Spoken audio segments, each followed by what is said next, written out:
The morning Emma Carter arrived at the Moretti penthouse for the last time, she brought peonies. She always brought flowers. It was the one habit she'd never been able to break, even after everything. Even after the hollow looks, the cold silences, the way his eyes moved through her as though she were made of smoke. She'd wrapped the peonies in brown paper and tied them with a piece of twine, the way her grandmother had taught her. And she'd ridden the elevator up 42 floors, with her heart doing something ridiculous and painful behind her ribs. She told herself it was the altitude. The elevator doors opened into the foyer of the penthouse, and the first thing she registered was the light. That particular quality of Chicago morning light in October, slanting through floor-to-ceiling windows and laying itself across marble floors like a benediction. The second thing she registered was Enzo. He was standing with his back to her, looking out at the city. He always stood like that, as though the city belonged to him, which in every way that mattered, it did. Broad shoulders, dark suit, the particular stillness of a man who had trained himself never to be surprised by anything. She knew that stillness. She'd spent a year learning every version of it. "Enzo," she said. He turned, and there it was. That thing she still couldn't name, the thing that happened to her every time he looked at her now.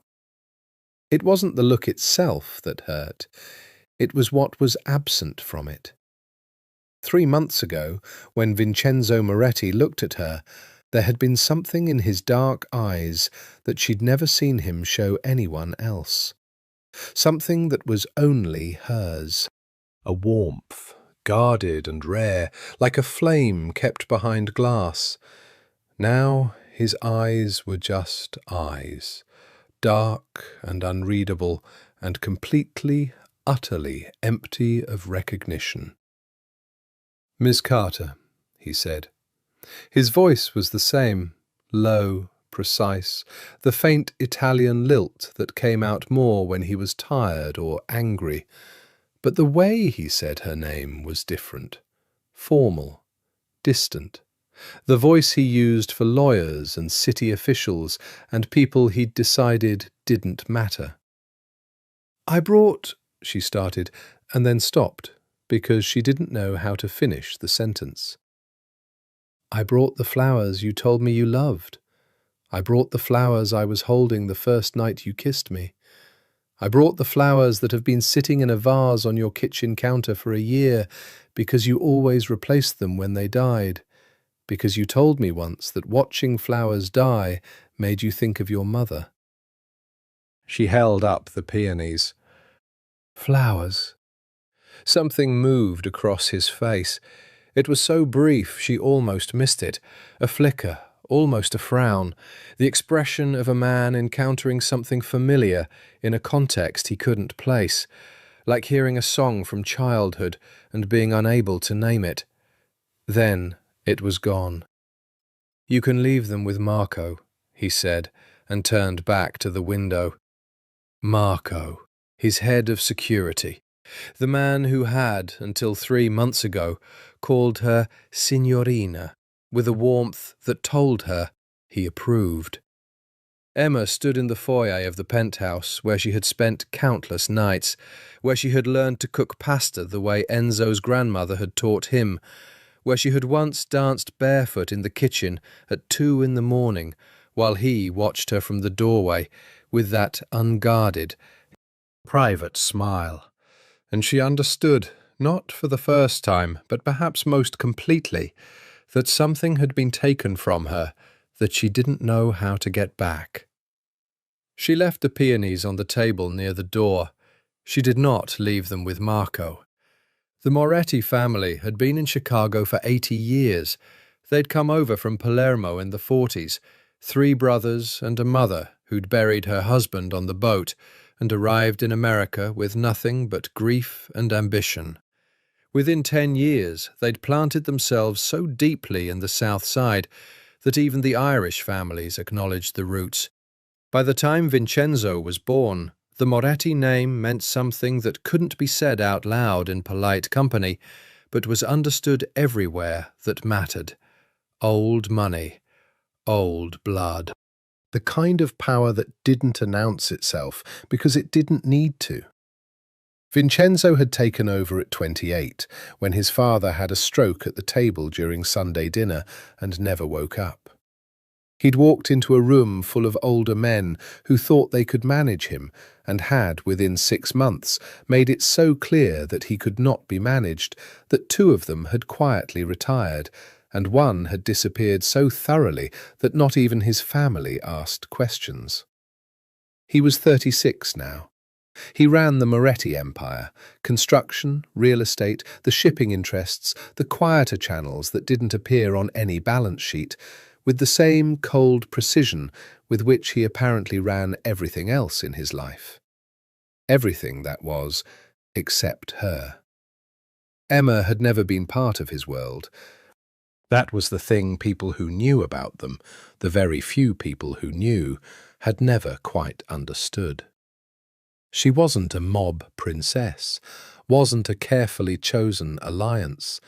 She was a girl from Little Italy who worked in her grandmother's flower shop on West Taylor Street, who wore paint-stained jeans on her days off and read novels with cracked spines and made extraordinary pasta e fagioli and had absolutely no business falling in love with Vincenzo Moretti.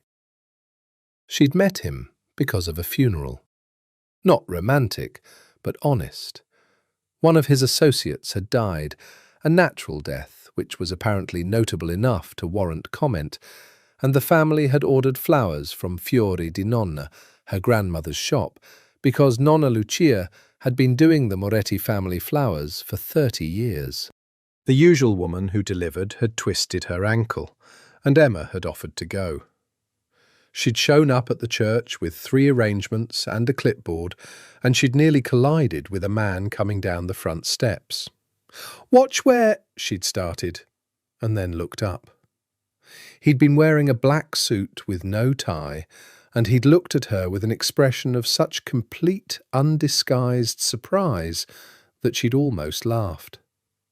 As though the concept of a woman nearly dropping peonies on his shoes was something he had genuinely never accounted for. "Sorry," she'd said. "I'm with the flowers." "I can see that," he'd said. She'd noticed his eyes first. Dark brown, almost black, and entirely too perceptive. The kind of eyes that noticed things. She'd delivered the flowers and left. She hadn't thought about him again. Or she'd tried not to, which was different. He'd come to the shop 3 days later, alone, without security, which she would later understand was nearly unheard of.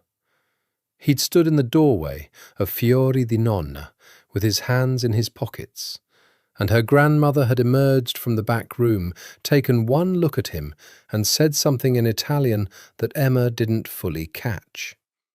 Whatever it was, Enzo had smiled at it.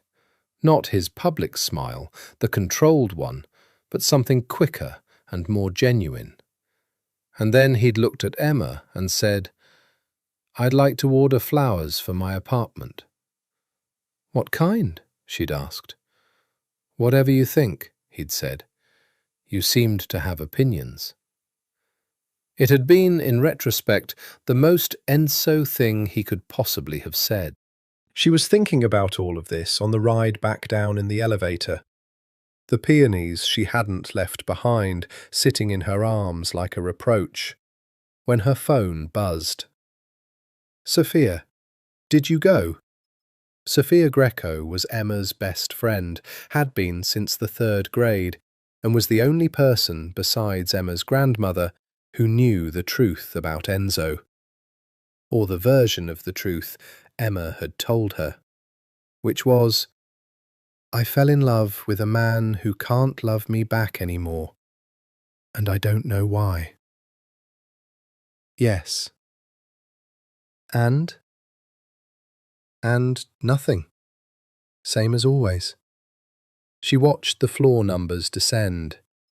32, 28, 23. M, you have to stop going. She knew that. She'd known that for weeks. She kept going anyway, in the way people do when they can't figure out how to stop doing the thing that's destroying them, because stopping would make it real. I know. The lobby doors opened. The doorman, not the one who had for a year greeted her by name, held them without looking at her. She walked out onto the sidewalk into October air, cold and bright and indifferent, and she stood there for a moment with the peonies and the silence and the very specific ache of loving someone who had looked at her this morning like she was a stranger. The worst part wasn't the not knowing, or rather, it wasn't only the not knowing. The worst part was the memory she kept returning to, the last morning before everything changed. She'd been at the penthouse. It had been early before either of them had gotten up, that particular quality of pre-dawn stillness.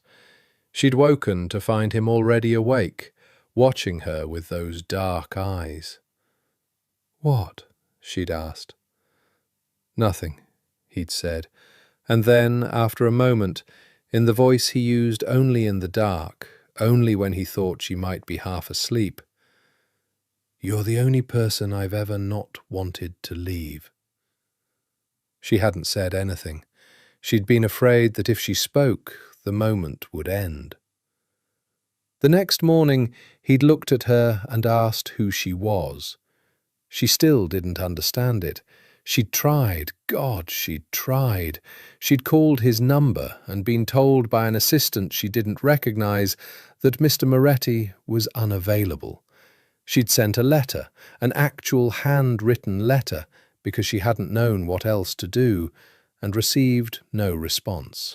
She'd gone to the building and been stopped at the desk by security she'd never seen before. It was only by going through Sophia's cousin, who knew a man who worked in Moretti's legal office, that she'd finally gotten through. And even then, the message that had come back was only 3 lines. Mr. Moretti has no recollection of a personal relationship with Ms. Carter. Mr. Moretti wishes her well.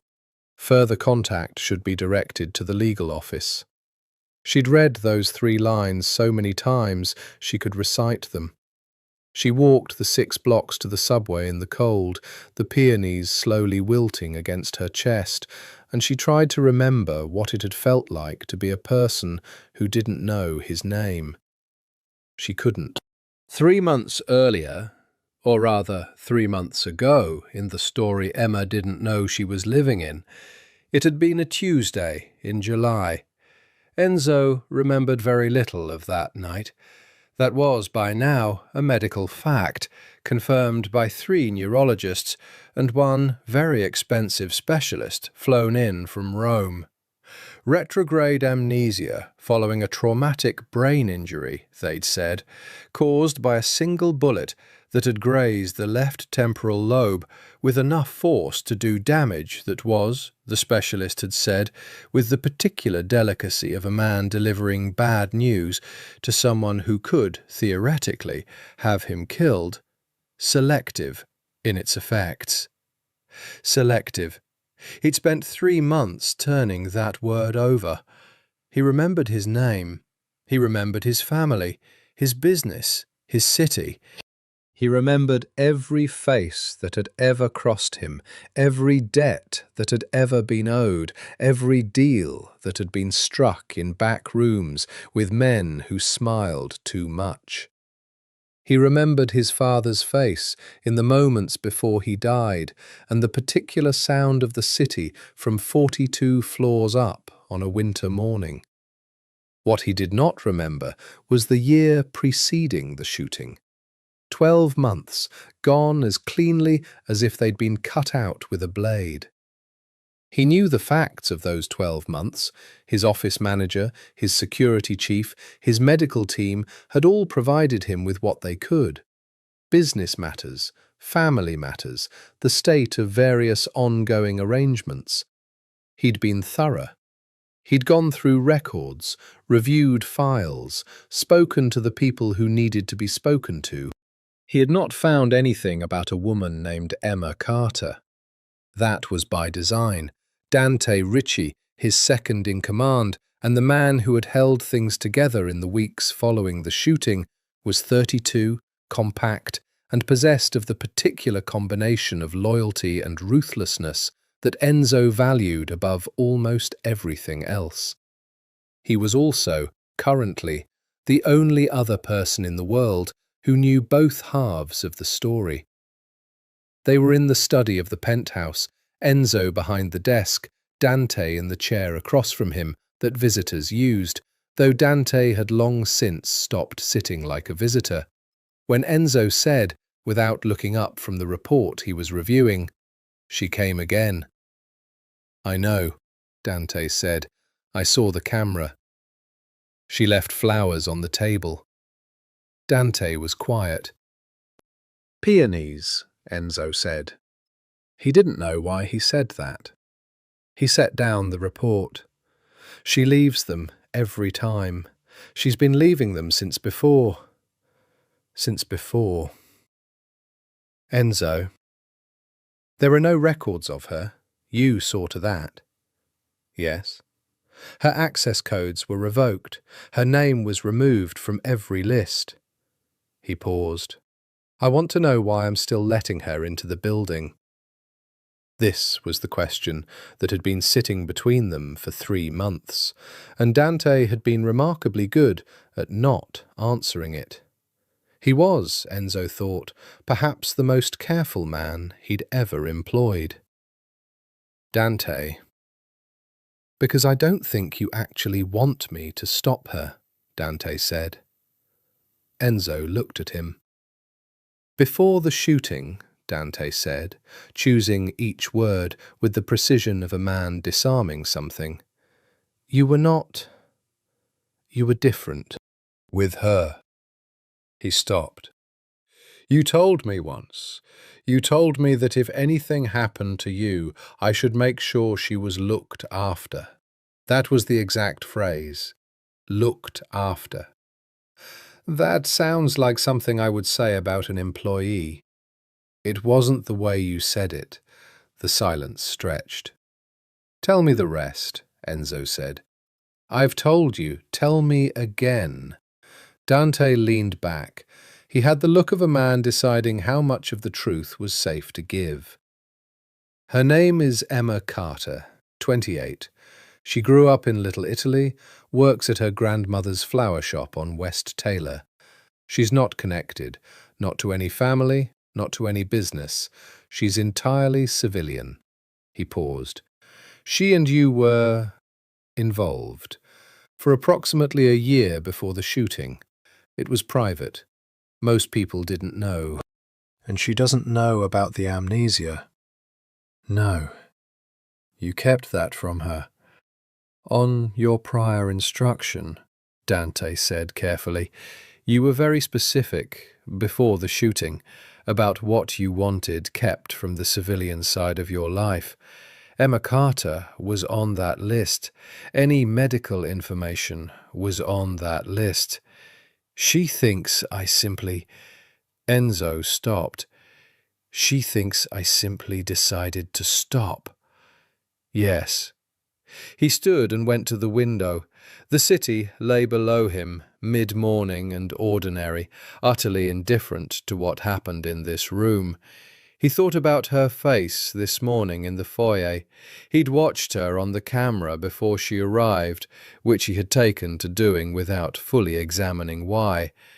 She'd stepped out of the elevator with the flowers in her arms, and something in her expression that he'd spent 3 months trying not to think about.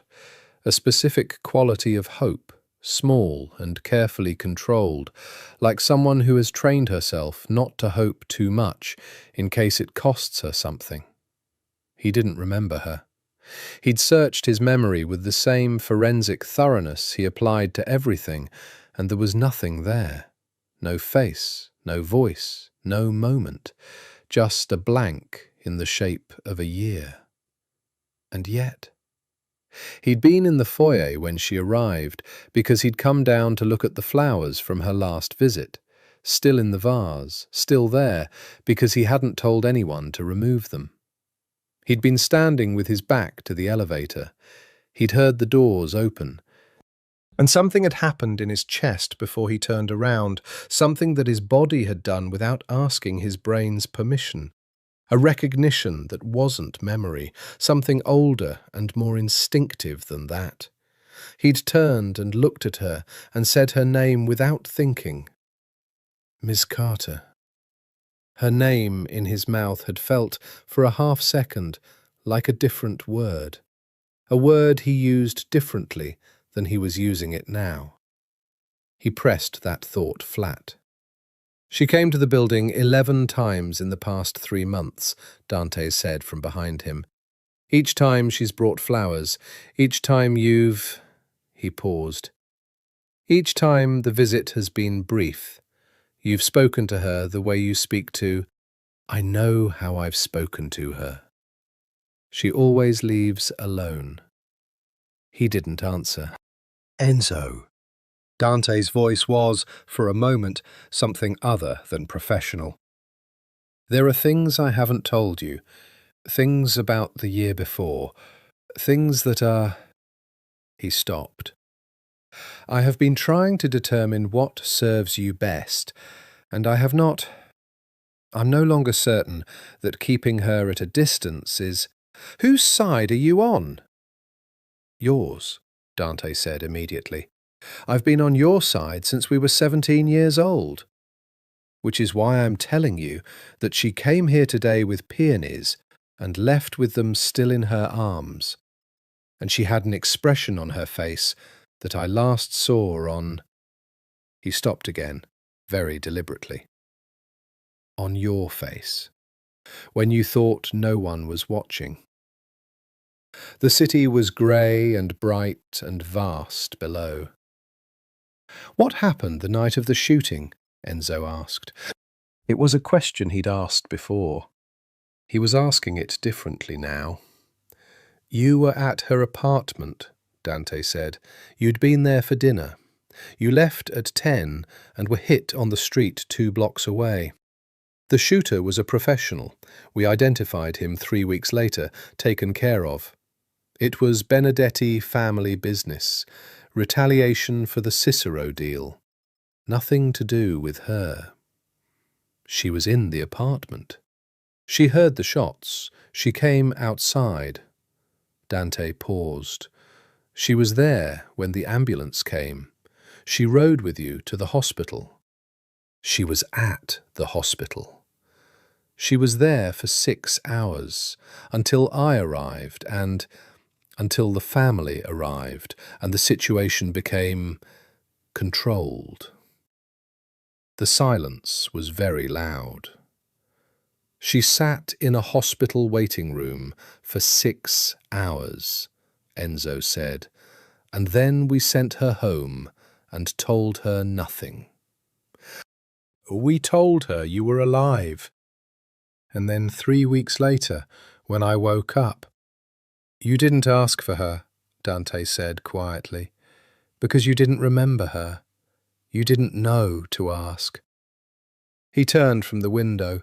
He looked at Dante, who was watching him with an expression that was careful and sad and, for just a moment, guilty. What aren't you telling me? Enzo said. Many things, Dante said honestly. I have been telling myself it's for your protection, for the business, for... He stopped. But I think the truth is that I'm afraid that if I tell you, you'll make a decision that I can't take back on your behalf. Tell me. She loves you, Dante said. That's the thing I keep not telling you. She loves you, and before the shooting, the way you were with her was different from any way I've ever seen you with anyone, and I have been watching you for almost 20 years. He stood. And I have been keeping her away from you because I thought that was the right thing, the safe thing, the thing that protects the operation and protects you and protects her from a world she was never supposed to be part of. But, Enzo said, but she keeps coming back, Dante said, with flowers. West Taylor Street on a Thursday morning was the smell of bread from the bakery 2 doors down and the sound of Mrs. Benedetti's radio playing opera through her open window, and the specific quality of Chicago autumn settling over Little Italy like a familiar blanket. Fiori di Nonna occupied a narrow storefront between a dry cleaner and a hardware store, with a green awning faded to a very elegant shade of sage, and a window that Emma had decorated that morning with sunflowers and late-season dahlias, and a few stems of something wildly purple that she couldn't remember the name of in English, but whose Italian name her grandmother had told her meant the colour of almost dark. She was trimming rose stems when the bell above the door rang. "We're not open for another 10 minutes," she called from the back, without looking up. "I can wait," said a voice she didn't recognize. She looked up. The man in the doorway was roughly her age, maybe a year or two older, with dark hair and the kind of face that would have been handsome if it weren't so carefully arranged to express absolutely nothing. He was wearing a jacket that cost more than her monthly rent, and standing in a flower shop doorway with his hands in his pockets, as though he were entirely comfortable being somewhere he clearly didn't belong. "Help you?" she said. "I'm Dante Ricci," he said. "I believe we've spoken. By proxy." She knew the name. Sophia's cousin had mentioned it, the man who'd sent the letter. The 3-line letter. She set down the roses. "What do you want?" He came inside, which she hadn't invited him to do, and stood looking at the flowers with the expression of someone who was forcing himself to appear casual. "I want to talk to you. About Enzo." "I think the letter covered it," she said. "The letter was—" He stopped. The letter was wrong. Or not. It was not complete. He turned to look at her directly. "May I sit?" She studied him for a moment.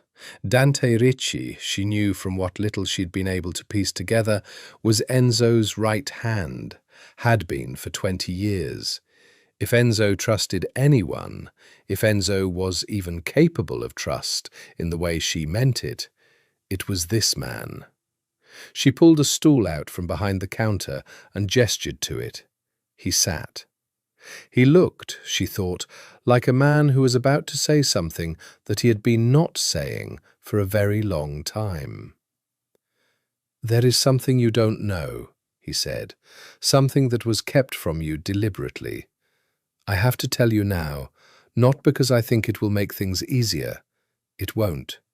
But because I've spent 3 months justifying a choice that I'm no longer certain was right." Emma put down the scissors. "The night of the shooting," she said. "July 14th. "Yes." "Tell me," she said. "Tell me all of it." He told her. She listened without moving. She was very good at being still when she needed to be. Her grandmother had taught her that. The way Italian women of a certain generation learn to be still in the face of things that would unravel other people. She listened to Dante Ricci explain about the bullet and the hospital and the temporal lobe and the neurologists, and she listened to the word amnesia land in the space between them, and she sat with it there for a long moment. Then she said, "He doesn't remember me." "No, not at all. Not the year, not anything from the year." Dante's voice was careful. "He knows your name. He knows the facts, that you were involved, that you knew each other. He was given the facts by his team, but the memories themselves are gone. He can't access them." She was quiet. "He thinks," Dante continued, that you are a woman who is having difficulty accepting the end of a relationship. He thinks that what he's told you, through the legal office, is a kindness. He believes he is being clear. She laughed. It came out wrong, more breath than sound. Kindness. Emma.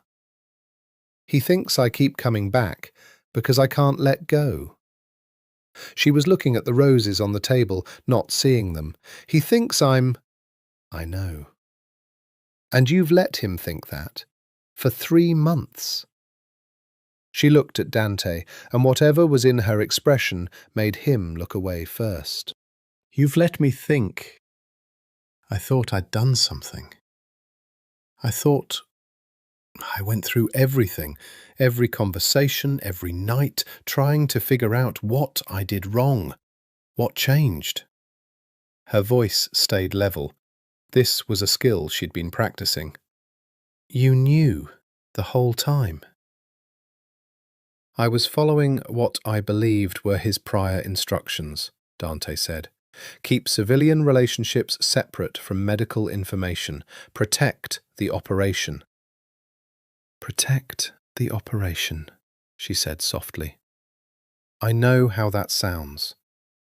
Do you? He had the decency to look uncomfortable. I came here because I think you should tell him. I think you should go back and tell him the truth. Not the version he's been told, the real truth. She stood and went back to the roses.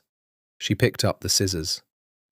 She trimmed the stem with more force than necessary. What makes you think he'll believe me? She said. Dante stopped. He has been asking questions, more than usual. The flowers you leave, he doesn't have them removed. He keeps them in the foyer.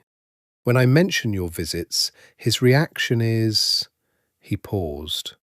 There's something there, underneath. I've known him for 20 years, and there's something there that the amnesia hasn't reached. You're asking me to go back, she said, to a man who looks at me like I'm nobody, and say, what? Say, actually, we were in love? Here are the receipts? I'm asking you to give him the chance to know, Dante said. What he does with it, that's not something I can control. But he deserves to know the truth. And so do you. She set down the scissors again. She looked at the flowers, the roses, the peonies she'd brought back yesterday and put in water out of some habit she apparently couldn't kick, the late dahlias and the wildly purple thing. What if he still doesn't remember, she said, after I tell him? What if I tell him everything and he still looks at me like a stranger? Dante didn't answer. That was its own answer. What if it makes it worse? She said. Emma. His voice was very quiet. What could be worse than what's happening now? She thought about the foyer, the peonies on the table, his voice saying, Ms. Carter, in that formal, distant way, like the name of someone he'd heard of, but never met. I don't know, she said honestly. That's what I'm afraid of. Nonna Lucia was 73 and had the particular authority of a woman who has outlived everything she was afraid of. She came out of the back room 20 minutes after Dante left, carrying 2 cups of espresso, and set one in front of Emma without a word. Emma wrapped both hands around it. The Ricci boy, Nonna said in Italian. She always spoke Italian when she meant something serious. You were listening. I was in the back room. The walls are thin. She sat on the stool Dante had vacated and looked at her granddaughter with dark eyes that missed nothing. You already knew something was wrong. I knew he didn't remember me. I didn't know why. And now? Emma stared at the espresso. Now I know why. And it's somehow worse. How is it worse to know the truth? Because before, I could tell myself there was a reason, some reason I didn't understand, some fault in me, or in us, or in something concrete. She looked up. But this, he doesn't remember me because a bullet took it. It's not a choice. It's not something that can be explained or apologized for or fixed. She stopped. There is a year of my life that he doesn't have access to, and I can't give it back to him. Nonna Lucia was quiet for a moment. Then she said, in the direct way that she had, "The question is not what was taken. The question is what you do now." "I don't know what I do now." "Yes, you do," Nonna said. "You're afraid of doing it. That's different." Emma looked at the flowers, all of them. The whole shop full of things that bloomed and died and bloomed again with a regularity that was either comforting or devastating, depending on the day. "He might not believe me," she said. "He might not. He might believe me and still not feel anything. The memories might be gone, and they might just be gone. That's possible. I might lose him twice," Emma said.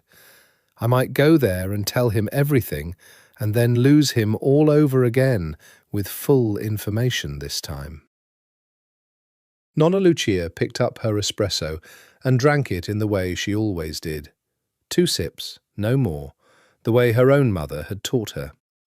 Then she set the cup down and looked at her granddaughter. "The flowers in a vase," she said. "He keeps them." Dante said, "A man who does not remember you," Nonna said, "does not keep your flowers." He was reviewing a contract when Marco appeared at the study door, which meant it wasn't urgent enough to interrupt, but was enough to warrant acknowledgement. "The Carter woman is downstairs," Marco said. Enzo did not look up from the contract. "Let her up." A pause. Marco had worked for him for 8 years and had learned not to be visibly surprised by anything, but he had a way of pausing that communicated volumes. This pause communicated, "This is a deviation from our established procedure of the past 3 months." "Sir," Marco said. "Let her up," Enzo said again. Another pause, shorter. "Yes, sir." He went back to the contract. He read the same paragraph 3 times without retaining it. After the 3rd attempt, he set it down and turned his chair to face the window, which was his habitual way of organizing his thoughts and which he'd been doing with much greater frequency over the past week. He had spent the week since Dante's admission doing what he did with everything, researching, systematically. He'd gone through his own records, the ones that existed before Dante's very thorough house cleaning, and found traces. Her name on a dinner reservation, a notification from a florist that he had subscribed to, not her family's shop, some other florist, flowers sent to a West Taylor address. A single text message preserved in a backup he hadn't realized existed, sent at 2:47 a.m. on a Thursday in February, which read only, "Still awake?" The response, from a number he'd had to look up to identify, was, "Always for you." He had looked at those 4 words for a long time, "Always for you." He had no memory of writing them. He had no memory of the feeling that would produce them. He could not reconstruct the version of himself that had existed in the hour before that message was sent, lying awake at 2:47 a.m. and reaching for his phone. He could identify the action, trace the outline of it, but the interior was gone, dark, silent, inaccessible. It was, he thought, like looking at a photograph of a room you'd been told you used to live in, furnished with objects you couldn't remember choosing, filled with a quality of light you couldn't feel. The elevator opened. He heard her cross the marble floor. He knew her footsteps now.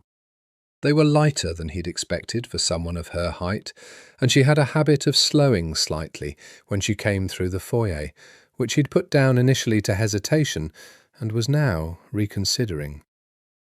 "Enzo," she said. Something happened when she used his name. Not Mr. Moretti, not the formal distance. She had always used his first name, every time, as though it were her right. And it struck him, every time, like a word he recognized in a language he'd forgotten. He turned.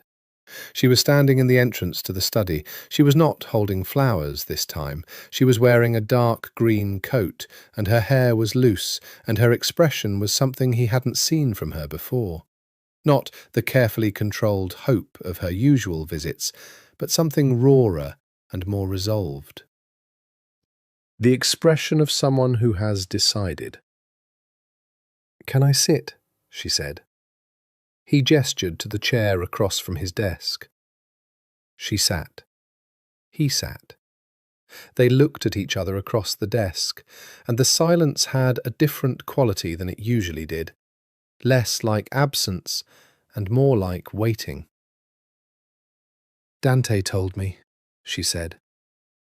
He was very still. "About the shooting, the amnesia, what the neurologist said." She looked at him steadily. "I know." He had known this was coming. He had, in fact, arranged it, had told Dante 3 days ago that if Emma Carter came to the building again, she was to be admitted, and had said nothing else about it, and had sat with the implications of that order in the way he sat with difficult business decisions, examining them from every angle. "Then you understand," he said, "that I cannot—" "I'm not here to ask you to remember," she said. He stopped. "I'm not here to perform our relationship at you and expect you to feel something." She was very still in the chair. "I know that the memories are gone, and I have accepted that. I've had a week to accept it, and it's not fully accepted, I'll be honest. It's going to take longer than a week. But that's not what I came here to say." "Then what did you come to say?" She took a breath. "I came to say that I spent 3 months thinking I'd done something wrong. I went through every conversation we'd ever had. I have texts, emails, notes you'd left, and I read all of them, looking for the moment I'd said or done something that made you decide to stop." Her voice stayed even, which he suspected cost her something.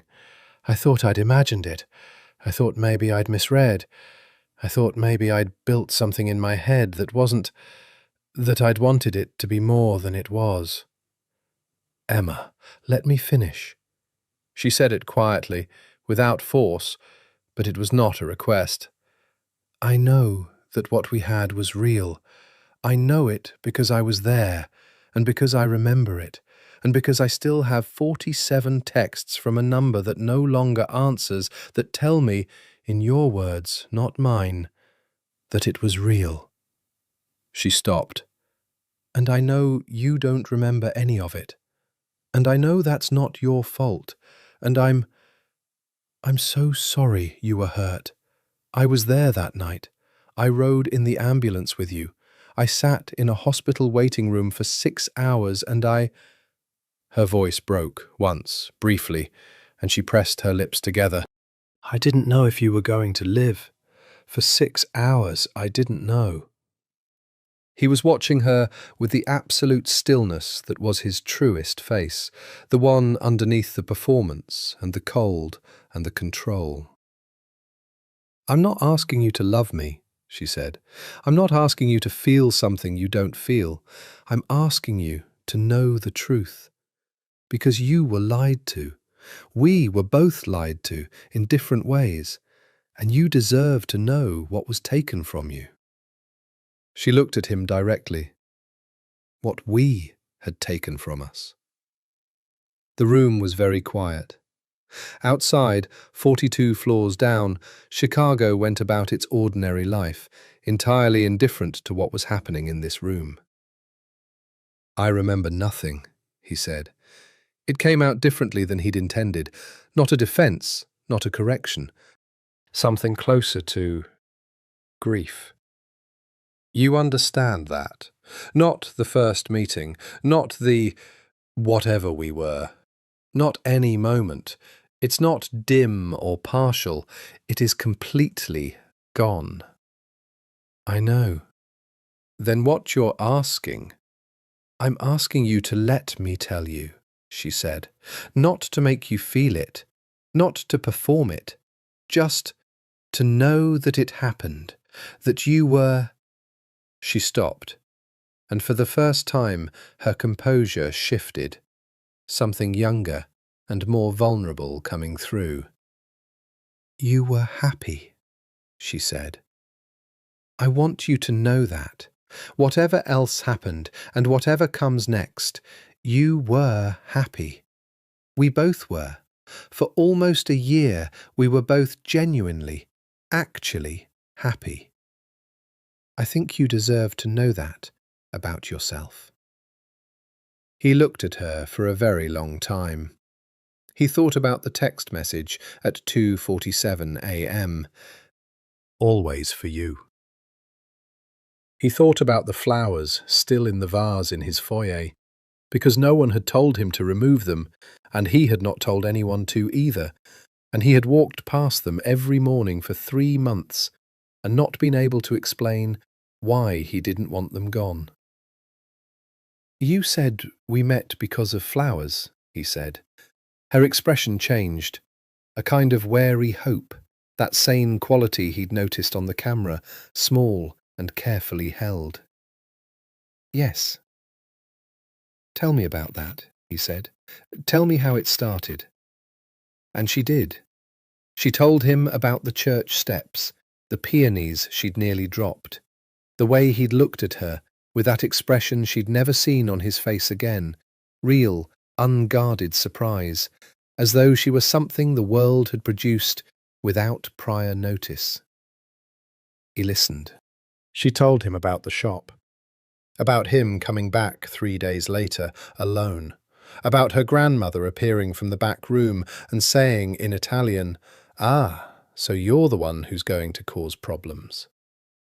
About how he'd smiled at it, not the controlled, public smile she'd become familiar with over the past 3 months, but something quicker, something that reached his eyes. "She knew," he said. "Nonna knows everything," Emma said. "She's always known everything. She was doing your family's flowers before you were born." "She never—" he stopped. "She's never seemed disapproving." "She's not disapproving." Something shifted in Emma's expression, affectionate and sad at once. "She thinks you're the most tragic man she's ever met, and she means that as a compliment.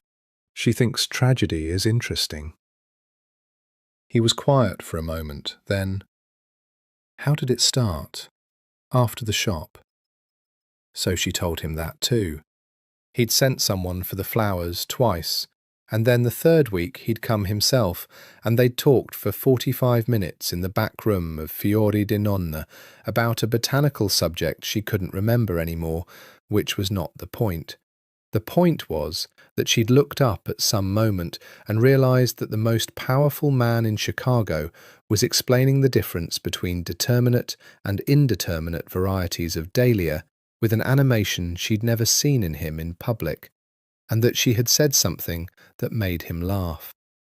He didn't laugh. That was the thing everyone said about Vincenzo Moretti. He didn't laugh. He'd laughed at something she said in her grandmother's back room, and then he'd looked startled by himself, and then he'd looked at her. I don't remember what it was, she said. What I said that made you laugh. I've tried. I can't remember. What did I say? After? She smiled, a small, involuntary thing. You said, you are unexpectedly funny, like I'd done something wrong. Something moved across his face, not quite recognition, something in the neighbourhood of it. Then, he said. She told him about the dinner. He'd invited her, formally, awkwardly, in the way of a man who had somehow reached 35, having done many extremely impressive things, but very little conventional dating. He'd sent a car for her, which was the most Enzo way of asking someone to dinner, and she'd arrived at his restaurant, not his favourite public place, but one of the private rooms she would later learn he'd closed for the evening, and he'd been there already, standing when she came in. You were nervous, she said. You would absolutely deny that, but you were. You were holding your scotch too tight. He looked at her. You have a tell, she said. When you're controlling something, when you're performing being relaxed, your left hand, it's always slightly different from your right, tighter. She paused. I noticed it at the church steps, too, when we nearly collided. You caught me, the flowers, and your left hand was... She stopped. I'm sorry. I don't know why I'm telling you this. Because I asked, he said. She looked at him.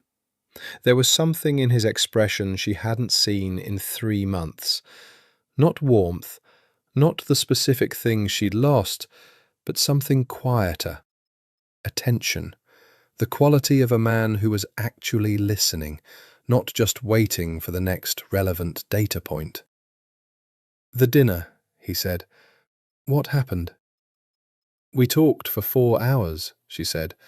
I don't remember half of what we talked about. Books, I think. You were unexpected on the subject of books. You have, or you had, I don't know what you have now, opinions on things, strong ones. You argued with me about Donna Tartt for 20 minutes. Who won? Neither of us. That's why it lasted 20 minutes. There was a very brief silence in which his mouth did something that was almost a smile. She registered it and kept her own expression carefully neutral. Then, he said. Then it was almost midnight, and the restaurant had been technically closed for 3 hours, and you drove me home yourself. Which was... She exhaled. That was the thing. Everything else was what you'd expect. A man like you. The private restaurant, the closed for the evening, the precision of everything. But you drove me home yourself. You didn't send the car. You drove me in your own car. And when we got to my apartment, you sat outside for a moment, and then you said... She stopped. What did I say? She met his eyes. You said, I'd like to see you again. You don't have to answer tonight. The silence in the room was long and very particular. That's, he said, and stopped. Not exactly how you usually operate, she said. No, that's what Sophia said. My best friend. A pause. She didn't know who you were at first. I told her you were someone I'd met through work. She asked me what was different about you, because she said I looked like someone who'd just found something she thought was lost. Emma looked at her own hands. I told her that you were the most careful person I'd ever met, that you did everything like you'd considered it thoroughly before doing it, including being with me. He was watching her. She could feel it without looking up. Including saying, You don't have to answer tonight, she said, because you'd considered it. Because you knew that I wasn't, that I'd never been in a situation like that, with someone like you, and you wanted to. She stopped. I sound like I'm— You don't, he said. Keep going. She looked up. He was watching her with that absolute, unreadable attention, the same way he had in the beginning, before she'd learned how to read him, before she'd learned that the unreadable quality was the beginning of trust, not the absence of it.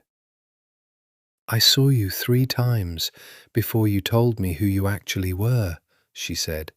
Not your name, I knew your name, but what you were, what your family was. She paused. You told me on a Tuesday. You sat across from me in this apartment.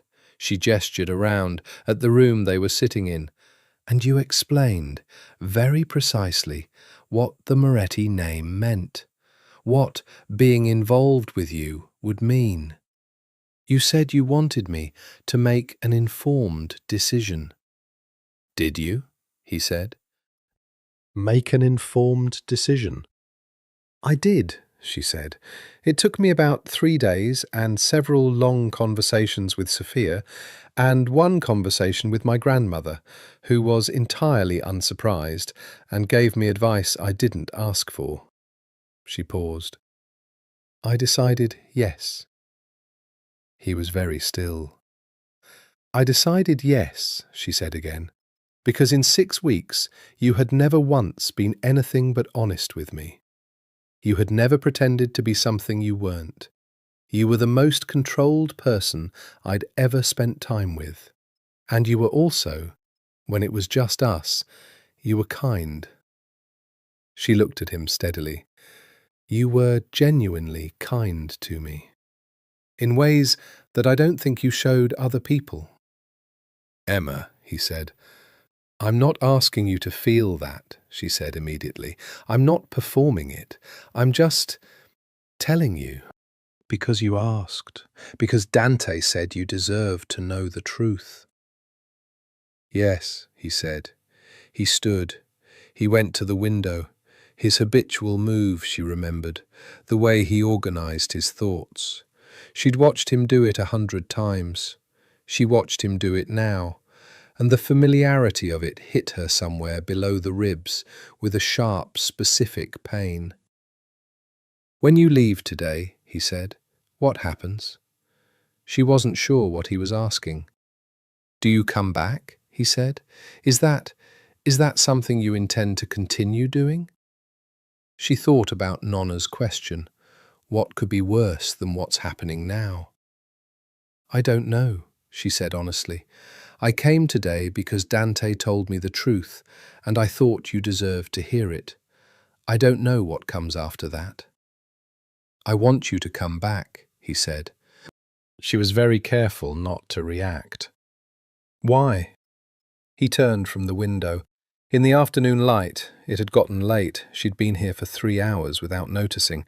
His face was exactly the same face she'd spent a year learning, and completely unreadable in the way it used to be at the beginning, before she'd learned the code. Because I don't know what I'm missing, he said, and I have spent 3 months looking at a blank wall and knowing that something was on it. I don't know what it was. I can't remember it, but I'd like to— He stopped. I'd like to understand what I lost. She stood. She put her coat back on. She thought about what this moment would cost her, had already cost her, was going to cost her in ways she couldn't yet calculate. I'll come back, she said. Not with flowers. Something in his expression shifted. Bring flowers, he said. I keep them. She looked at him for one long, unguarded moment, and then she walked to the elevator, and she didn't turn around. November in Chicago was a different animal from October. October was beautiful in its cruelty, clear and gold and sharp. November was the aftermath, the sky going grey for weeks at a time, the trees stripped bare, the cold settling in with the serious intention of staying. Emma came back on a Thursday.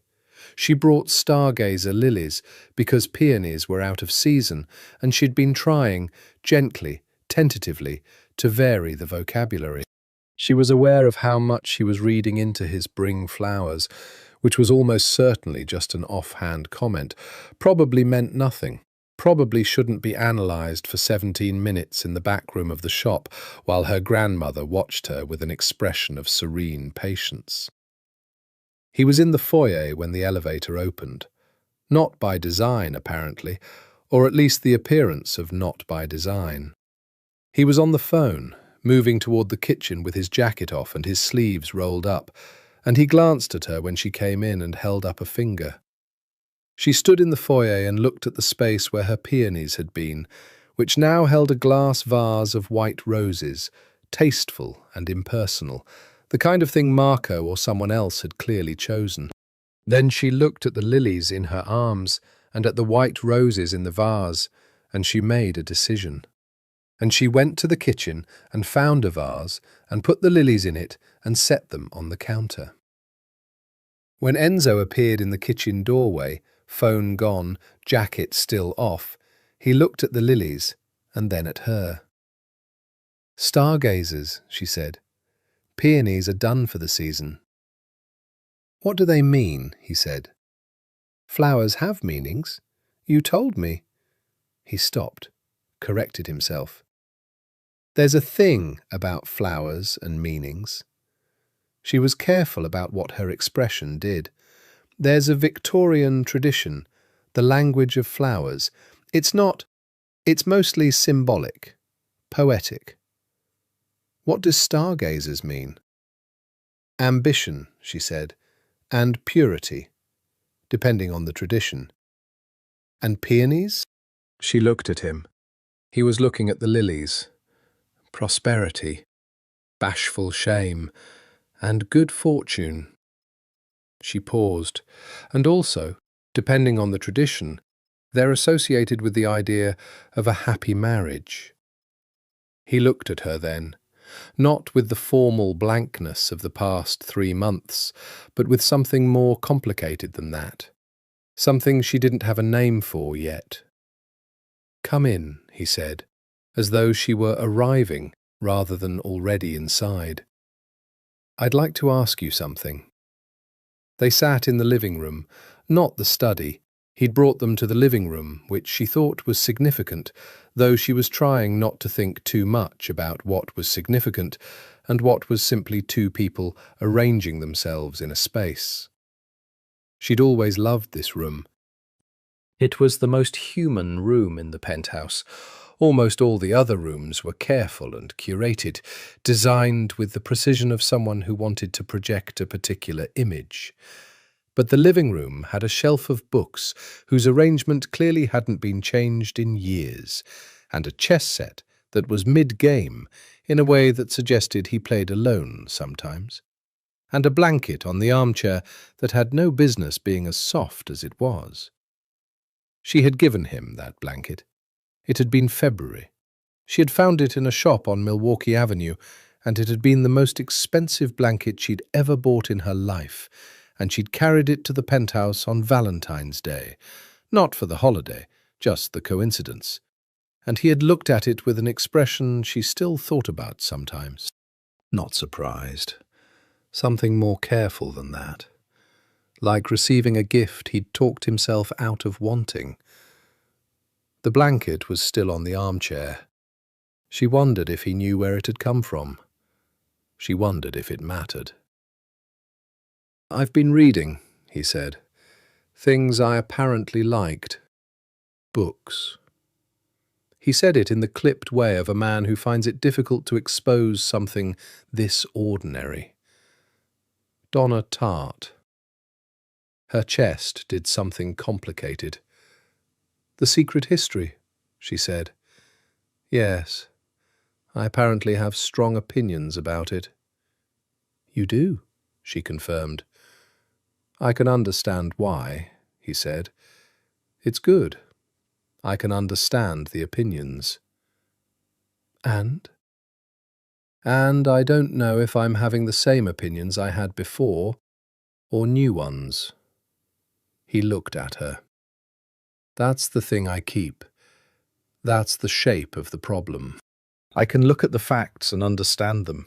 I can reconstruct what I was like, the preferences, the habits, the choices. But I don't know if I'm becoming the same person or just building a close approximation of him. Does it matter? She said. And immediately, I don't mean that dismissively. I genuinely mean, does it matter? If the approximation is close enough, if it makes the same choices, feels the same things, it matters to me, he said. It matters because there are things I apparently felt that I can't feel now. And I don't know if that's because the feeling requires the memory or because the feeling genuinely doesn't exist in me anymore. She was quiet. Is that something you've thought about? He said. Whether I can... Yes, she said. Of course I have. And I don't know either, she said, but I think... She stopped, gathered herself. I think that the things about you the things that made me trust you, that made me fall, those weren't memories. Those were character. And character doesn't live in the temporal lobe.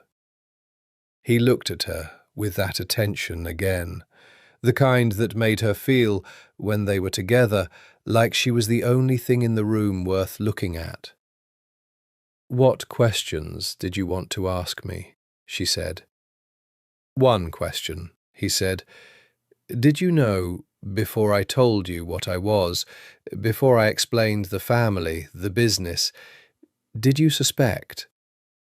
She thought about it, honestly. I had impressions. The way people spoke to you, the way you moved in spaces, the particular kind of control you had. She paused. I think on some level I knew. I think I asked myself the question and then didn't push for the answer because I was... She smiled, self-deprecating. Because I was already in love with you, and I was afraid the answer would matter. Did it? He said. When you knew for certain? Yes, she said. For about a week. I was frightened. I thought about walking away. She looked at him steadily. I decided not to. Why? She held his gaze. Because you were honest with me. Because you gave me the choice. And because in 6 weeks you had never once made me feel like I was small or naive or... She stopped. You treated me like an equal. Not in the business sense. I had nothing to offer the business. But in the... She pressed her fingers together. You thought I was worth your honesty. That was... I'd never had that before. Not completely. The silence between them was different now. Not absence, not waiting. Something warmer than that, tentative and fragile and present. I kept the blanket, he said, not as a question, just as a fact, offered. She looked at the armchair, at the blanket. I see that. I kept it before I knew, he said. Before Dante told me, before any of this, I just... He stopped. It bothered me to think of removing it. She didn't trust herself to speak. I want to tell you something, he said. He was very still in the way he was still when he'd made a decision and wasn't going to unmake it. I don't remember you. I want to be clear about that, not as a caveat, but as a fact. I don't remember any of it. I remember nothing from that year. I know, she said softly. But there is something, he said. When you're in a room with me, there is something that my... He stopped, started again. My body remembers things that my brain doesn't, he said. That's the best way I can describe it. Something that operates underneath memory. When you said my name in the foyer that first morning, before I knew who you were, he looked at her. Something happened. I put it down to... I don't know what I put it down to, but it was there. Enzo, she said, and there it was again. The thing she watched happen in him when she said his name. Something underneath the surface, something old and cellular and beneath the reach of any bullet. I want to understand what was taken, he said. I want to... He stopped. I want to try. She looked at him for a long time. She thought about Nonna's question, about the specific mathematics of hope and loss and hope again. Okay, she said. That was all. Just that. But it was everything. December came, and with it a new rhythm. She came on Tuesdays and Thursdays, not every week at first, every other week, careful and measured, not enough to flood the thing that was growing between them with too much water all at once. She came with flowers and without expectation, and she sat across from him in the living room or the kitchen, or twice walked with him along the lakefront when the cold was the kind that cleared the head, and the sky over Lake Michigan was the specific shade of iron she'd always loved. He asked questions. Not always, not every visit, not in the interrogating way of someone doing research, but casually, in the pauses between other things, the way you ask questions about someone you're beginning to know rather than someone you're trying to reconstruct. What do you do when you're not in the shop? You said your grandmother taught you to cook. What do you make? You argued with me about tart, you said. What else do we disagree about? That last one, she'd looked at him and said, past tense or present? And he'd looked caught for a moment, and then said, both, and she'd had to look away. Sophia called her every Tuesday and Thursday evening, without fail. How was it? Good, Emma said the first week. Good how? Good like we talked about books, or good like we talked about books, Emma said. And other things. And he asked me about my grandmother's kitchen, and I told him about the time she tried to teach me to make ragu, and I cried from the onions, and she said, tears are salt. Salt makes everything better. A pause. Did he laugh? Emma thought about the way his expression had shifted. Not quite a laugh. Something that happened in the vicinity of his eyes, a softening she'd learned was his version of laughter when he wasn't quite ready to commit to the full thing. He almost did. Emma, Sophia, you're falling in love with him again. I never stopped, Emma said honestly. That's the problem. That's not a problem, Sophia said. That's just what it is. He was not unaware of what was happening. He was, in fact, very aware. In the precise and slightly exhausting way, he was aware of everything.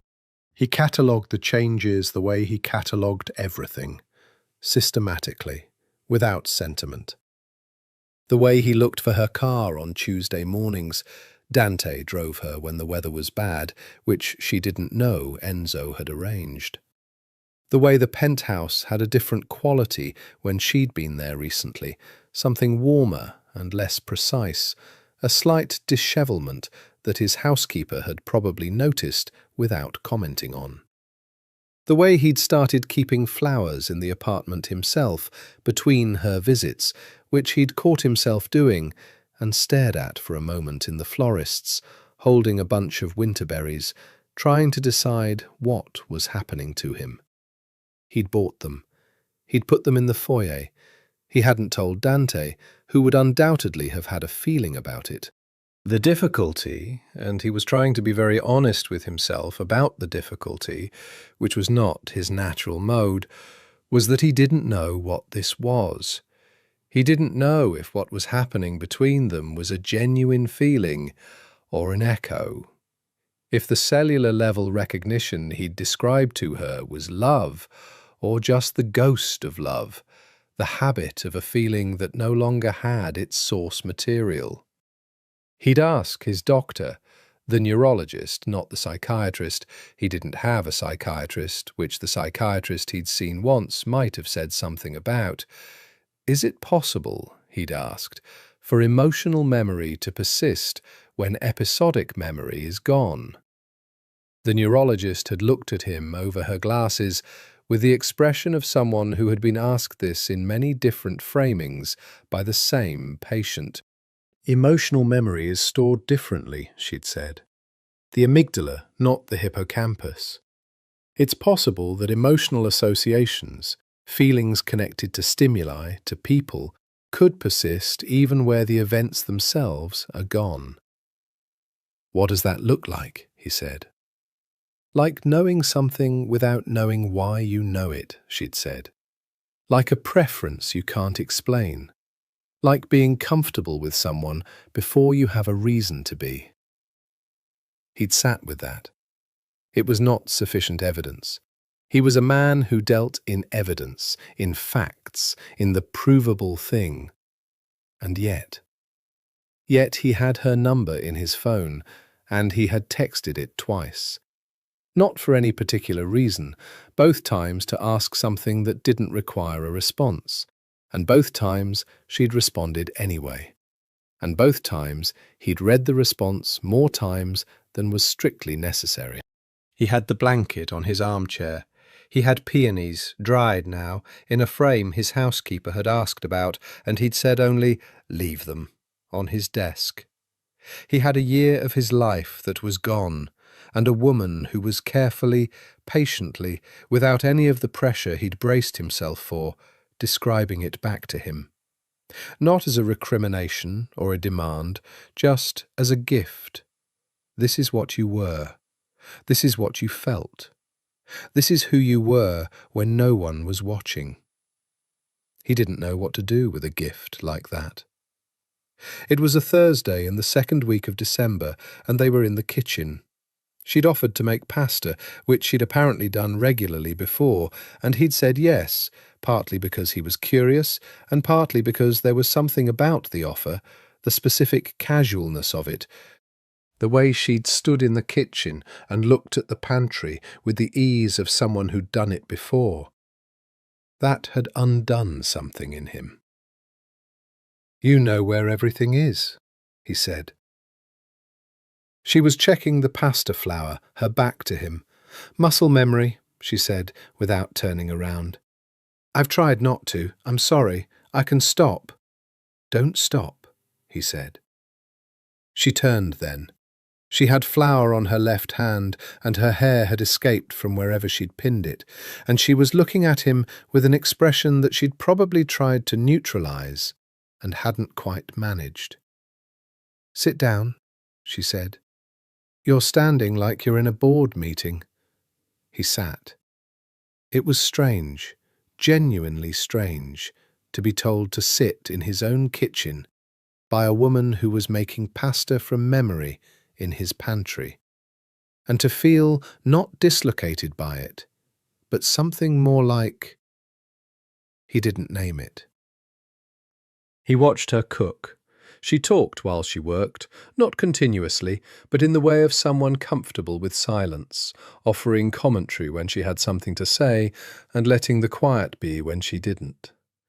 She told him about her grandmother's kitchen, which was apparently the platonic ideal of kitchens by Emma's accounting, small and warm and perpetually fragrant.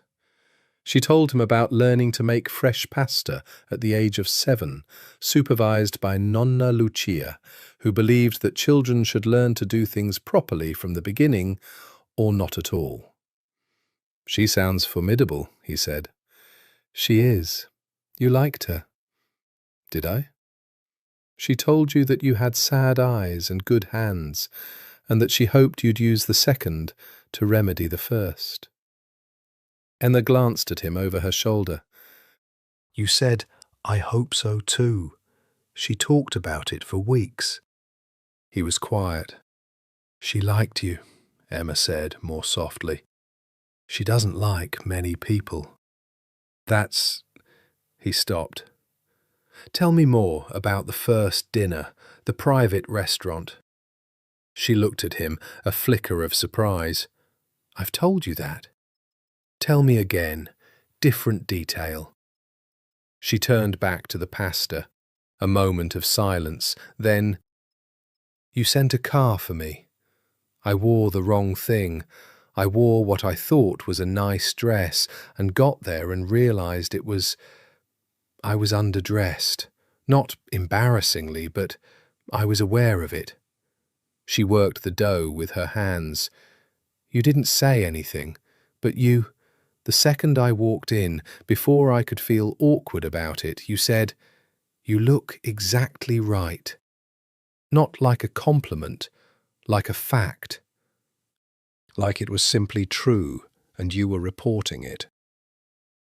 And did it work? He said. Did it make you feel less awkward? Yes, she said, which I was annoyed about for a moment. Why? Because I didn't want to be managed, even kindly. She began to roll the dough. I said, You don't have to do that. And you said, I know, I wanted to.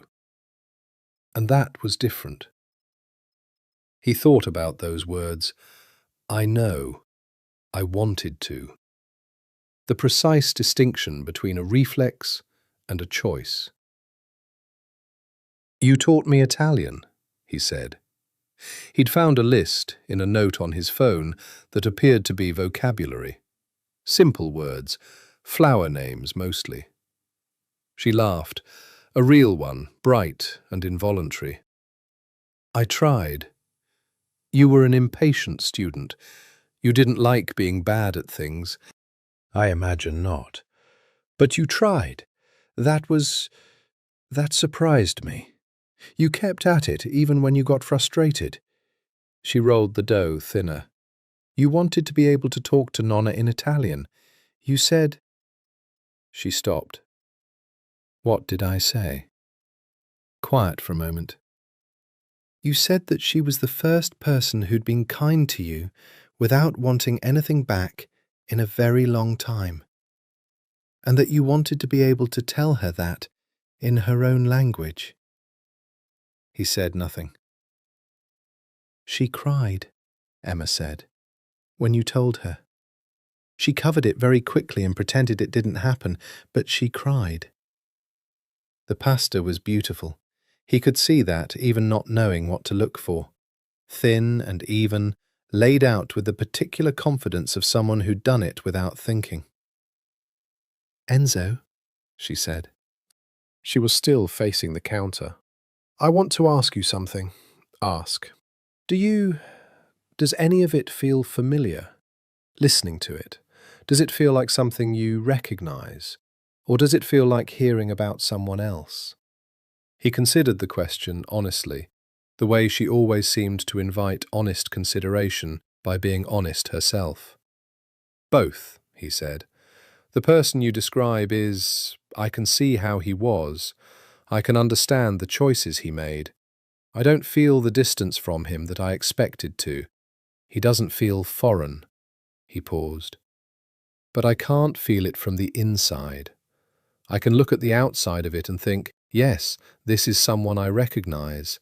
But the interior, the way it felt, gone, she said softly.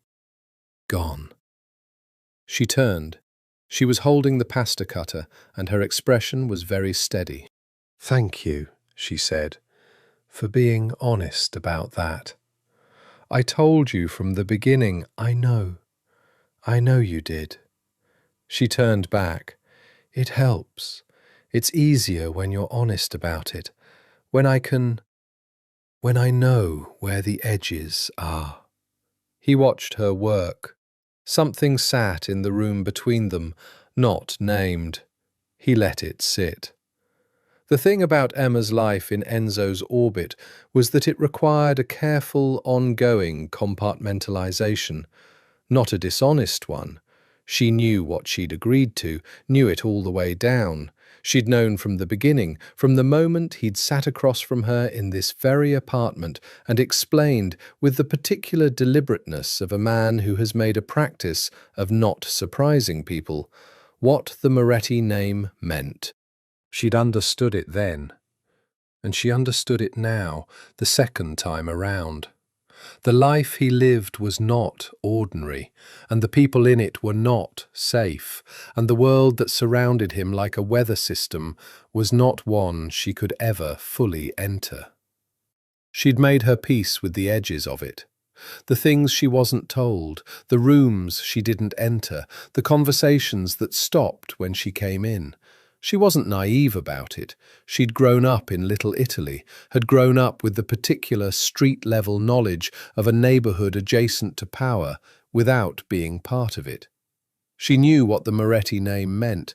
What she hadn't accounted for, the second time, was the way the outside world would look at her.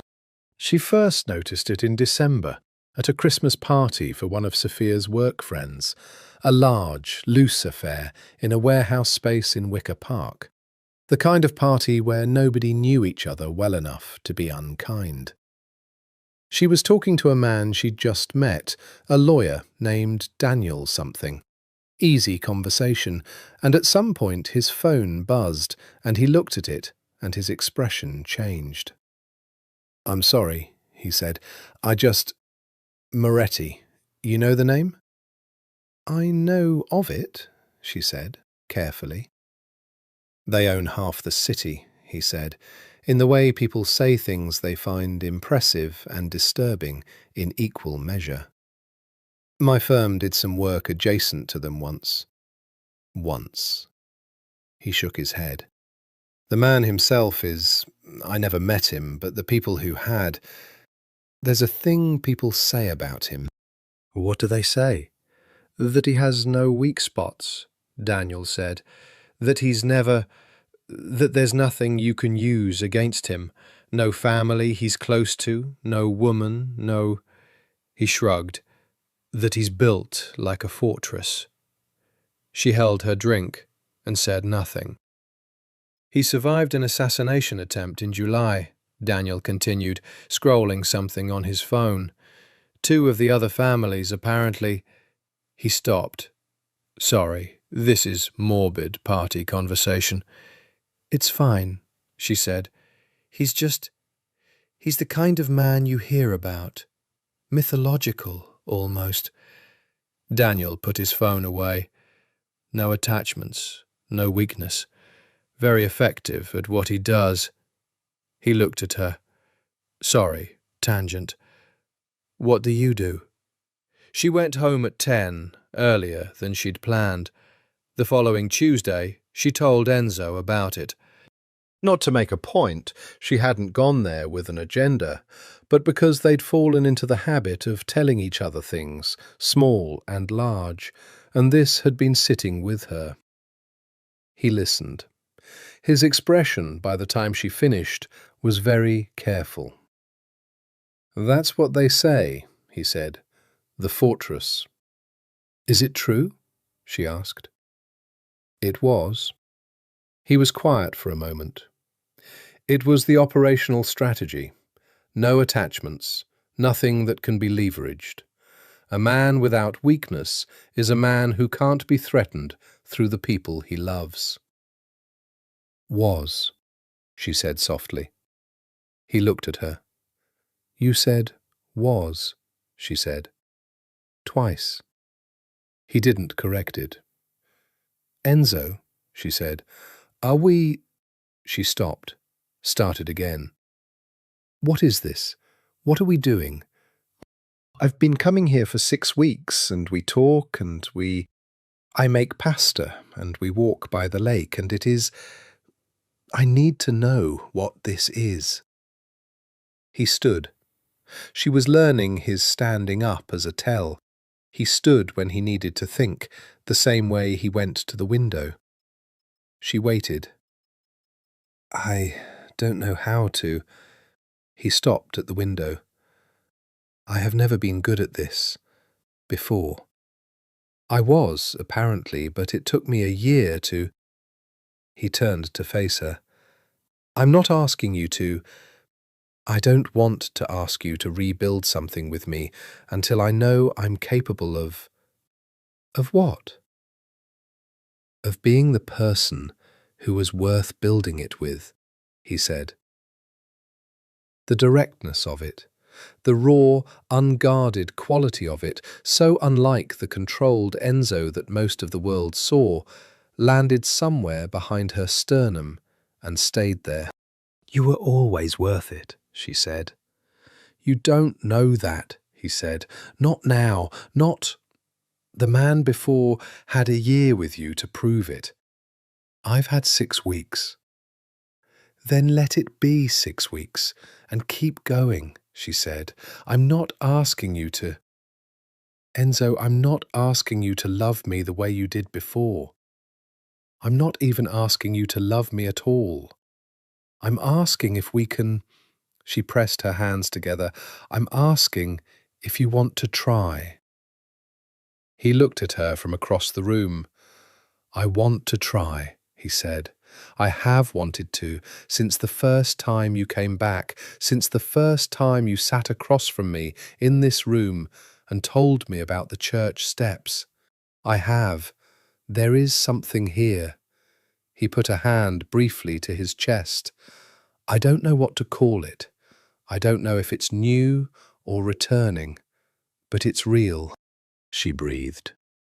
But there are things you need to understand, he said, and his voice was back to the careful precision. Not about me. You know about me. About the risk.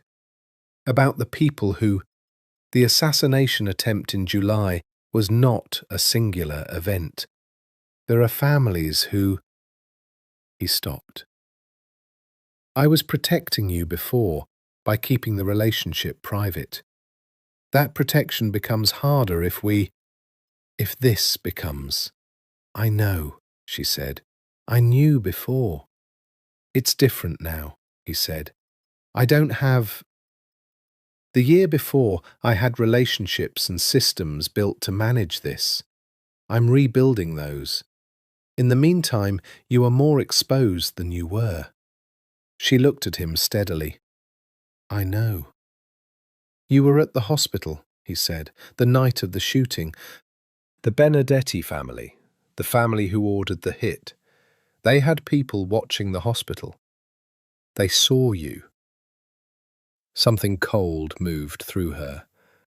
They know who you are, he said. They've known for 3 months. I've had eyes on you for 3 months. She thought about all the walks to and from the shop, the subway rides, the ordinary days. The man on the corner of West Taylor, she said slowly. The one with the grey coat.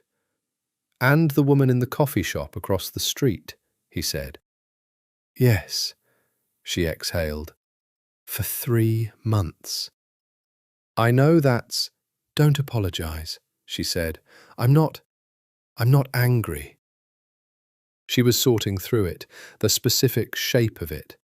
The fact that even in the months when he'd looked at her like a stranger, he'd had people keeping her safe. But I need to understand. Is it more dangerous now if we... Potentially, he said. The Benedetti situation is managed, but managed is not resolved. Then what do you want to do? He crossed the room. He stood in front of her, and she looked up at him, this specific version of him, rebuilt and careful and trying, the one that was both the man she loved and not quite him. And he looked down at her with those dark eyes and said, I want to keep you safe, and I want to keep seeing you. Those 2 things are not currently in conflict, but I want you to understand both of them. I understand both of them, she said. Emma. He said her name differently, not Ms. Carter, not the formal distance, but differently from how he'd been saying it even in the past 6 weeks. Something in it that was still being decided, but had already leaned in a direction. Yes, she said. I'm going to need more time, he said, to be certain of what this is. Okay. And I'm going to need you to understand that I'm not at a point where I can be what you deserve me to be. Yet. The word yet. She held it. Take the time, she said. He nodded. He was very close. He reached out. She registered the movement, the deliberateness of it, his left hand tight at his side until a moment before he lifted it, and he tucked a strand of hair back from her face. Just that, the lightest possible touch. But she felt it everywhere. Dante Ricci had been in love exactly once in his life, briefly and without any prospect of success, and he had managed it with the same practical efficiency he applied to everything else. He had felt it, recognized it, identified it as strategically inadvisable, and redirected his energy.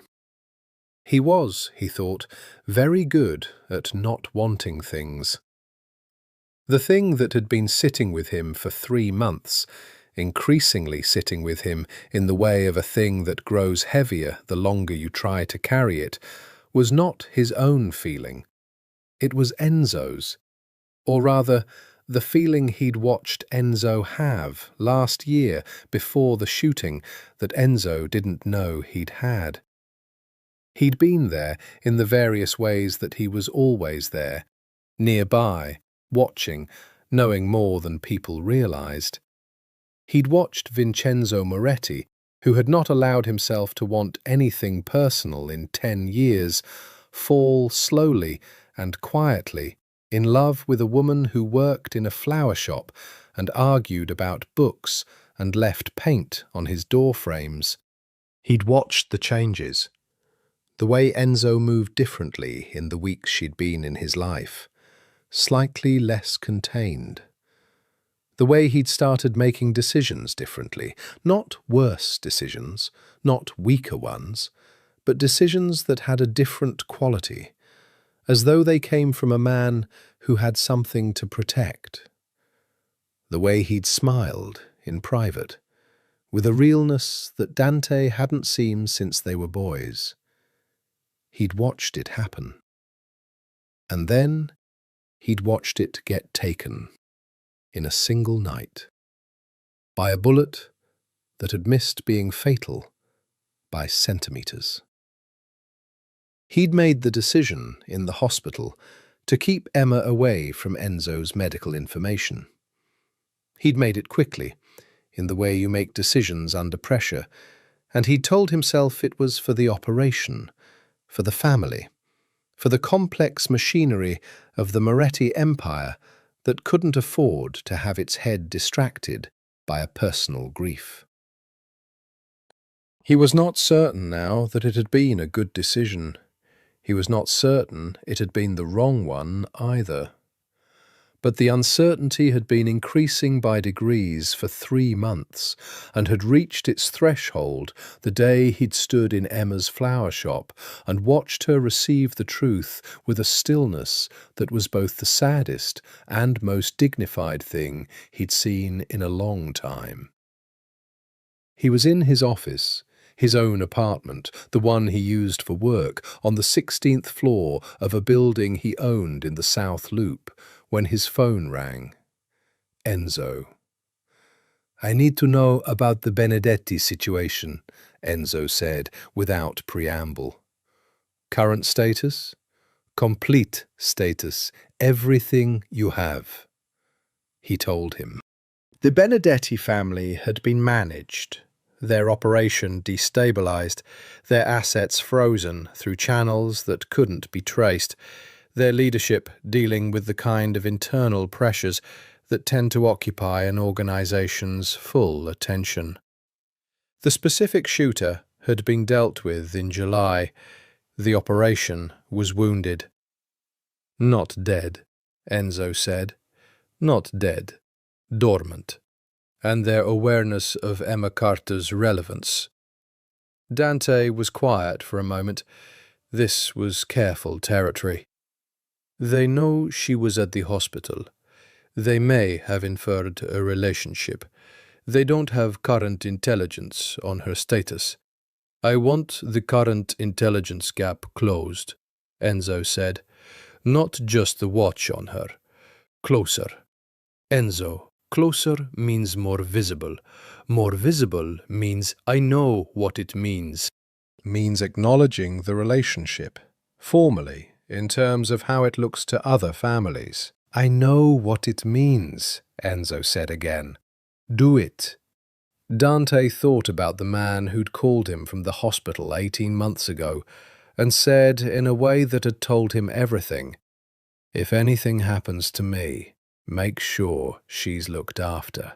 That's the exact phrase. All right, he said. One more thing, Enzo said. The year before, the things you haven't told me. Silence. Tell me, now, Enzo said. Dante looked at the ceiling. He thought about what he was about to do, the door he was opening, the things he'd been keeping in the room on the other side. It's better, he said, if I show you rather than tell you. Show me what? I have things, Dante said. Things I kept. After the shooting, when I was clearing, I kept some things. I didn't delete them. I told myself I wasn't sure why, but I think I knew. He paused. Video mostly. The security footage from before. Some occasions, some moments. I kept the files. The silence on the line was very specific. When? Enzo said. Come to my office, Dante said. Tonight, if you want. He went that night. He sat in Dante's office and watched 50 minutes of security footage, which Dante had edited, not curated, not selected for effect, just edited for length, and which showed him, a year ago, being someone he didn't remember. Most of it was mundane, he arriving at the penthouse, he on calls, at his desk, in motion in the way he was always in motion. He could have watched hours of that without feeling anything. It was the footage of a man he recognized, behaving as he would expect. What was different was the footage from the nights Emma was there. It wasn't dramatic. It was the absence of something. The particular quality of absence. The containment he maintained in every other frame was not gone, but was different, slightly softer at the edges, like a door slightly ajar.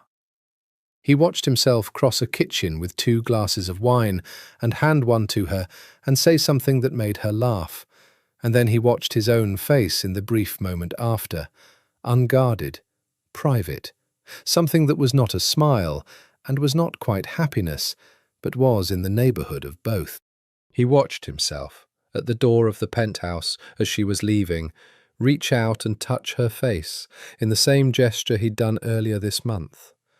The same gesture, 17 months apart, as natural as breathing in both. 50 minutes. He sat with it for a long time after Dante turned off the screen. You could have shown me this before, he said. Yes, Dante said. I chose not to. I told myself, I know what you told yourself. Enzo stood. She deserved to know this. For 3 months she came here and I... He stopped. Something in his face was very precise and controlled, and underneath it, something else. She came here 11 times, and I treated her like, you didn't know. I know that, Enzo said. I know I didn't know. That isn't... The not knowing is not the thing I'm... He stopped. He stood at Dante's window, looking at a different slice of Chicago than the one from his own penthouse, 42 floors up. Tell me something, he said. Do I... In the footage, does it look... Was it real? Dante looked at him. Yes, he said, without hesitation. I was skeptical in the beginning. I'll tell you that honestly. I thought it was temporary. I thought you'd have your year and it would run its course and the operation would remain intact. He paused. But I watched it for 12 months, and it was real. The most real thing you've had since... He stopped. Since your father. Enzo was quiet. She was good for you, Dante said. She made you better at the things you thought she had nothing to do with. You made better decisions. You were less... He paused carefully. Less ruthless, in the ways that don't serve you. Ruthless serves me. Ruthless in the right directions serves you, Dante said. Ruthless across the board is a man who burns everything. You were... He stopped. She was good for you. Enzo looked at the city. She could have walked away, he said. 3 months ago. She could have decided it was too hard, that the amnesia was too much, that she'd already given enough. He paused. She keeps coming back. Yes, Dante said. With flowers, Enzo said, softly. Yes. He turned, and Dante, who had known him for 20 years and thought he had catalogued every expression, saw something he hadn't seen before. Not relief, not resolution, but the specific look of a man who has been afraid of something for a long time and has decided, very quietly, that the fear is not a good enough reason. I'm going to need you to keep this quiet for a while longer, Enzo said. What's growing between us? I need to be certain the Benedetti situation can't reach her. Understood. And Dante. He paused at the door. Thank you for keeping the footage. I was afraid you'd resent me for it, Dante said, honestly. I do, Enzo said, and I'm grateful for it. Both. He left. Dante sat alone in his office for a long time after, looking at a dark screen. It happened on a Thursday, not dramatically. She wasn't sure later whether she should have expected it to be more dramatic. It happened the way real things tend to happen, in the ordinary middle of an ordinary evening. They'd had dinner. She'd cooked. He'd opened wine. They'd talked about a book she'd been reading, an old one, an Italian one, that she'd mentioned once weeks ago and that had apparently appeared on his desk the following week.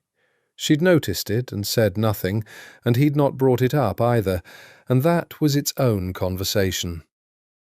After dinner they'd moved to the living room, which was their habit now. The blanket on his armchair. She always sat on the couch, and he always sat in the armchair, which she'd theorized was because the armchair put him with his back to the wall and a view of both the door and the window. Old habits. But tonight he'd sat beside her on the couch, not close, a foot of space between them, entirely proper, but different. They'd been talking about something neither of them would later be able to remember. The easy back and forth of two people comfortable enough with each other to talk about nothing in particular. And there'd been a pause, and she'd looked at him and found that he was already looking at her. She didn't speak. I watched footage, he said, of before. Dante had it. She'd known about this, or known it was possible. Oh. You and I, he said, in this apartment. There was a moment in the kitchen. You were making something, I don't know what, and you said something and I laughed. He stopped. I saw it. From the outside. She thought about that. About him watching himself laugh at something she'd said, from the outside, with no access to what it had felt like from within. Enzo, the man in that footage, he said, he was happy. I can see it. It's on his face, and I know how to read my own face, and he was genuinely... He stopped. I want to tell you something. I want to tell you that that what I feel when you're here, it is not reconstruction. It's not me trying to feel the appropriate thing because I've been told the backstory. He looked at her steadily. I feel it now. Whatever this is, whatever it was, it is currently present, and I don't know how to describe it, except that when you're in this apartment, it has a different quality of everything. She was very still. I know that I said I needed more time, he said. I'm still saying that. I'm not asking you to. I just want to tell you what is true, right now. What is currently true. He paused. Will you let me? Yes, she said. He reached over, his left hand, not tight this time, easy, and took hers. Just that. Held her hand with the particular deliberateness of someone who had made a considered choice.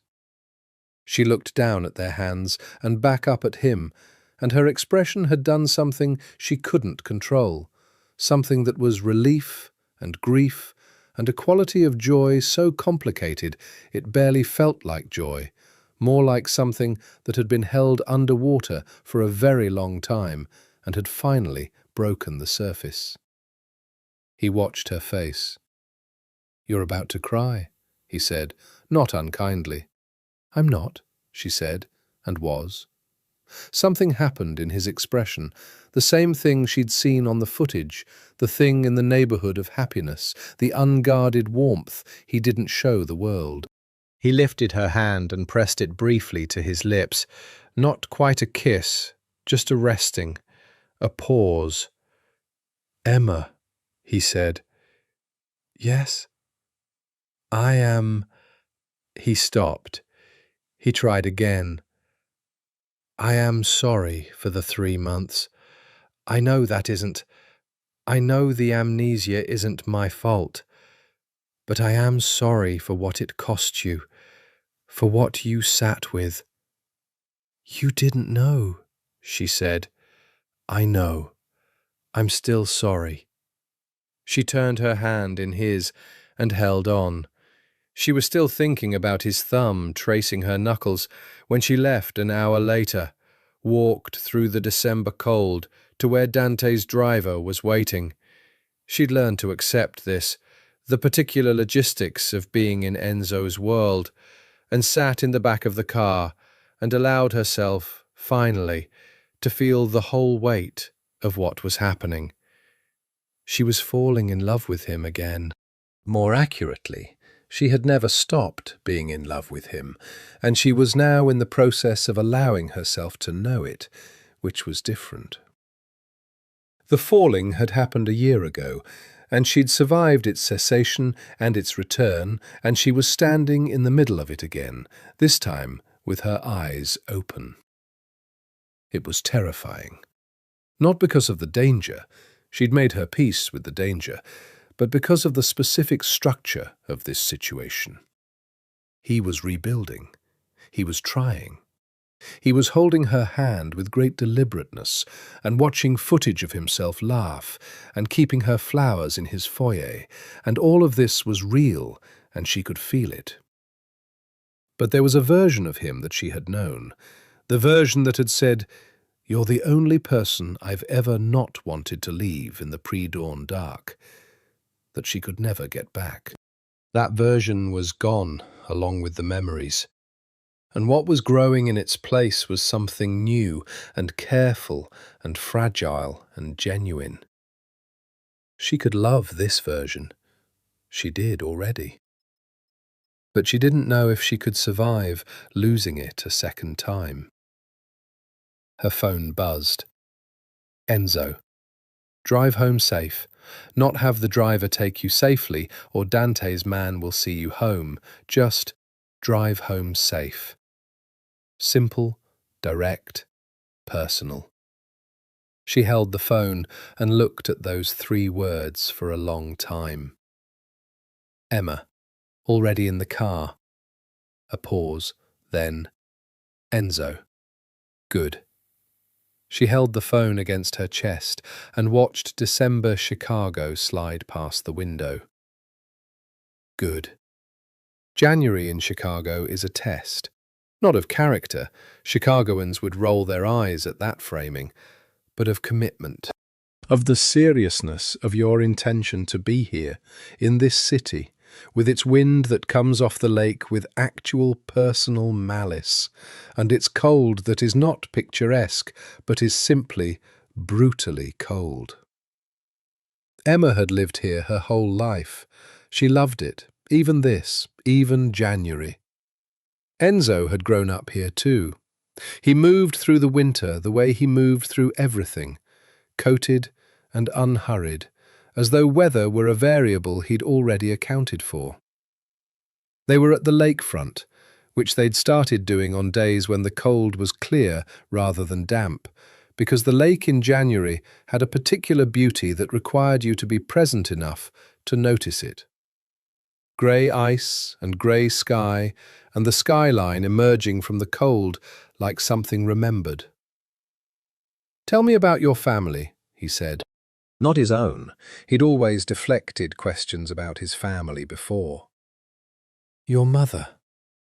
She'd wondered when this would come up. It came up gently, conversationally, on a Thursday afternoon with their breath making small clouds in the cold. "She left when I was 4, Emma said. I barely remember her. She was Italian, or Italian-American, 3rd generation. She and my father—" She paused. "My father was very ordinary, and very kind, and genuinely in love with her. And she wanted something that Chicago wasn't going to give her. She went to New York, and then, I think, to Italy. I haven't spoken to her in 20 years. Do you grieve her?" "I did," Emma said, "for a long time. I think I stopped somewhere in my 20s. Nonna she was everything my mother wasn't. She stepped in completely. She looked out at the lake. She made sure I knew I was loved." "She did," Enzo said. Emma glanced at him. "I remember—" He stopped. Something in his expression shifted. It happened sometimes now, these moments, brief and visibly disorienting for him, where something broke the surface. "I don't know where that came from. I was going to say something as though I remembered it, and I don't have a memory. But I had—" He stopped. "A feeling." She didn't push. She'd learned not to push these moments. They happened more frequently now, and each one cost him something in the way of control, which he was still not comfortable with. "She told me," Emma said carefully, "that you'd come to the shop one afternoon when I was out. That you and she had talked for almost an hour." "In Italian." She paused. "She said you talked about your mother." He was quiet. "You don't have to. My mother died when I was 11, he said. It was not violent. Cancer. Which is perhaps why it was harder in some ways, because in our world, violence is prepared for. Illness." He stopped. "She was kind. In the way you described your grandmother, that particular quality of unconditional." He said the word carefully, like it was in a language he was still learning. "I don't have very much experience with unconditional." "I know," Emma said softly. "You told me that." He glanced at her, or Dante did, or He exhaled. I'm not sure anymore which things I know from being told and which things I've figured out for myself. The categories are—" he made a small gesture. "Blurring," she said. "Yes." He was quiet for a moment. Does that alarm you? That I can't always tell?" She thought about it honestly. "No," she said. I think that might be how it's supposed to feel. When you're close to someone, you can't always remember who told you what about them, or whether you figured it out, or whether you just know it now." He considered that. "Empirically, it should concern me. I prefer knowing the provenance of information." "That's very you," she said. He almost smiled.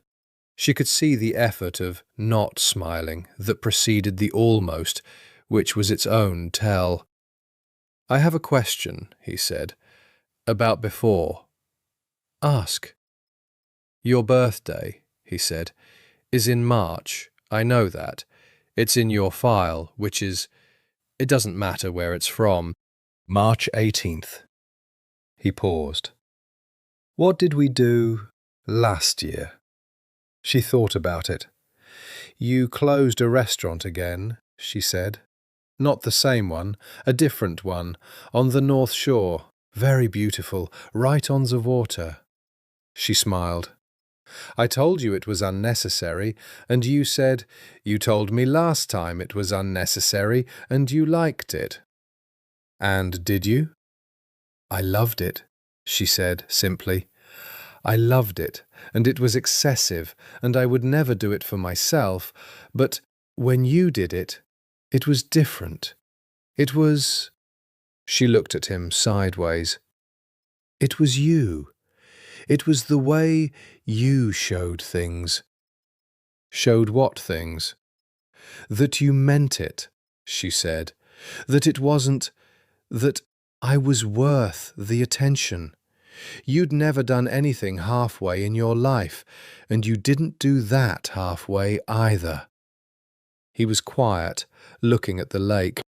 "I'm going to need you to tell me something," he said. "About what you want. Not about us. About what you want for yourself. Your life." She blinked. "What do you mean?" "The shop," he said. "Your grandmother is 73. The shop is— I've been in the shop. It's beautiful, and it runs on will and relationship, and it's sustainable as long as Nonna Lucia is able to—" He stopped. "What do you want for yourself? In terms of your own life, your own—" "Are you asking if I'm ambitious?" she said, somewhere between amused and something more complicated. "I'm asking what you want," he said. "Because you've been answering questions about me and what we were and what happened for months. I'm asking about you." She looked at him. "I want to keep the shop," she said finally. I have ideas for it, ways to grow it, make it viable longer term. I've been thinking about a partnership with an event space, wedding flowers, larger volume." She paused. "I've been afraid to tell Nonna because she'll think I'm trying to change what she built." "Have you talked to her?" "Not fully." "You should," he said.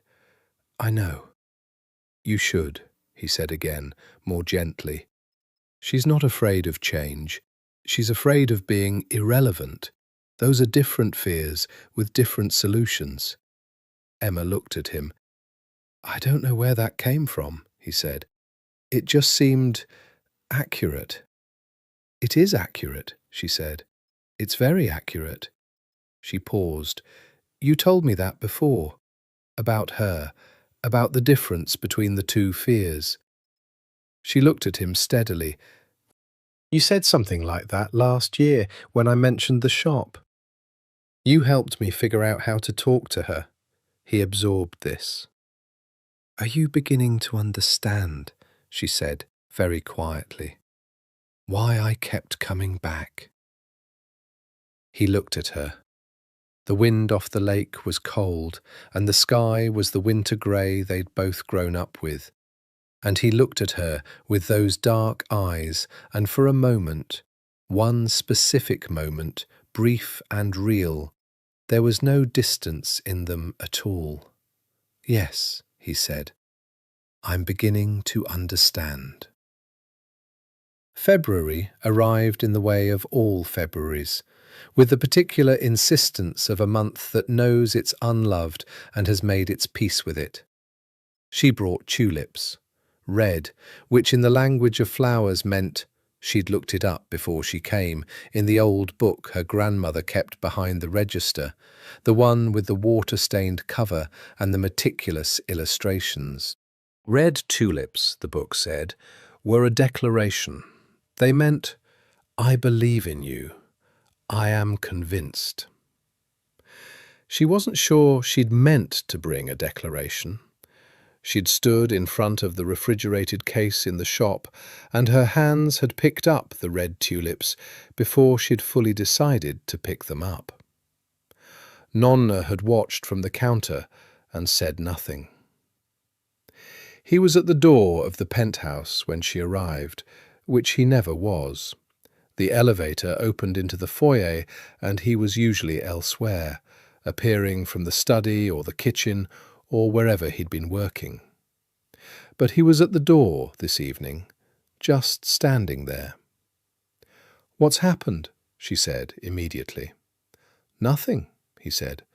"I knew you were coming." She looked at him. Something in him was different tonight, a kind of contained electricity, the particular stillness of a man who has decided something. She walked in and put the tulips in the vase. She knew where they kept, she always had, and turned back. He was still in the doorway to the foyer, watching her. "Red," he said. "Yes." "What do they mean?" She looked at him steadily. "Declaration." "Of what?"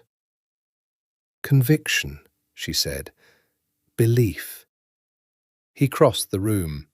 He did it with the specific deliberateness that characterized everything he did, each step considered, and he stopped in front of her, close enough that she could see the texture of his jacket and the specific way he breathed when he was making himself be still. "I want to tell you something," he said. "Tell me." "I've been trying to determine," he said, "whether what I feel for you is what I felt before, whether the amnesia creates a gap that makes this a different thing, a new thing." He paused. "I've been careful about this because I don't want to give you something that is only approximation. You deserve the real thing." She was very still. "But I think the premise is wrong," he said. "I think I've been asking the wrong question." He looked at her steadily. "The question isn't whether this is the same feeling. The question is whether this feeling is real. And it is. I don't have access to what I felt before, but this—" He pressed his hand briefly to his chest, the same gesture as before, the one that she'd started to understand meant, "The thing I can't name that lives here. This is real. This is current. This is not a reconstruction. Enzo, I'm in love with you," he said. "As I stand here now, as the person I currently am, I am in love with you. Whether that's the same love as before or a new one, I can't tell you. And I have decided that the distinction doesn't matter." She looked at him for a moment, just a moment. Then she stepped forward and closed the remaining distance between them. He kissed her the way he apparently did everything, with complete, focused attention, as though nothing else in the world required his consideration. His hands were in her hair, and hers were against his chest, and neither of them moved for a long moment. When they pulled back, she was aware of a quality of feeling she hadn't had in months, A specific completeness, like finding a room in a house you'd been living in for a long time that you hadn't known was there. He pressed his forehead to hers. "There," he said quietly. "There what?" "I remember." He stopped. It was the first time he'd used that word without qualification, without "I'm told" or "the footage showed." Just, "I remember." "I remember the way you smell, like the shop, flowers and green things and something—" He stopped. Something else. She had been trying not to cry for 3 minutes and was not successfully not crying. "Verbena," she said. "It's my hand lotion." "Verbena," he said, trying the word. "I've been trying to... There's something I've been trying to locate. Since the beginning, since the first morning in the foyer, something that was familiar. I couldn't find the memory for it." He pulled back enough to look at her face. "It was that." She wiped her eyes with the back of her hand, which she was immediately embarrassed about. "I'm sorry. Don't apologize."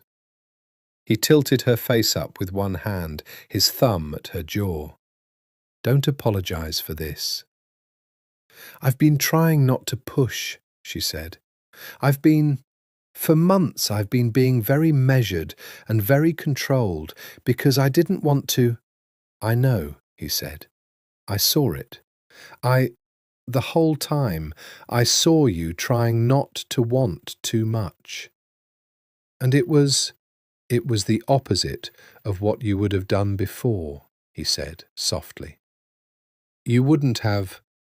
The woman who came to this apartment with peonies in October was not trying not to want things. She was letting herself want something against her better judgment. You could tell." "I can always tell," he said.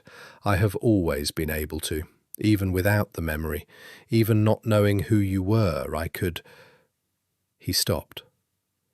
"You have a very readable face. It's one of the first things I noticed." She laughed, a real one, startled out of her. You said that before," she managed. "Almost exactly. In the first week. You told me I had a readable face, and I was offended." "You shouldn't be," he said. "I meant it as... It meant I could trust you. I'd never met anyone I could read that clearly." A pause. "Everyone else I spend time with has learned to be illegible. It's operational. You had no idea how to be illegible." "Still don't," she said. "No," he said, and the thing that happened in his eyes, the unguarded warmth, the specific private quality that was only for her, was exactly the thing she'd been trying to describe to herself for months, and seeing it now was like having a word for something she'd been pointing at with the wrong word for a long time. "Stay," he said. She looked at him. "Stay tonight," he said. I'm not. He stopped, started again. I want to know what it's like to wake up and have you here." "Enzo, I don't have the memory of it," he said quietly, "but I want the new one." She stayed. She woke very early, 4 a.m. or thereabouts, the city still and dark, the particular quality of penthouse silence that was not the same as street-level silence. He was awake beside her. She knew it before she said anything, the particular quality of his stillness being different from sleep. "Hey," she said. "Hey," he said. Something in the way he said it, the ease of it, the warmth without armour, made her chest ache. "Did you sleep?" "Some." He was on his back, looking at the ceiling. I keep thinking. About what? He was quiet for a moment. The year I don't have, he said. I've been trying not to recover it. I've accepted it can't be recovered, but to understand the shape of what was lost. He turned his head to look at her. You and I, in this bed, a year ago. What did we talk about? In the middle of the night. She thought about it. Everything, she said. Nothing. Sometimes we didn't talk at all. You'd wake up sometimes and I'd be already awake, and we'd just be here. She paused. You told me once that you slept better when I was here, that you hadn't slept well in years, and that was changing.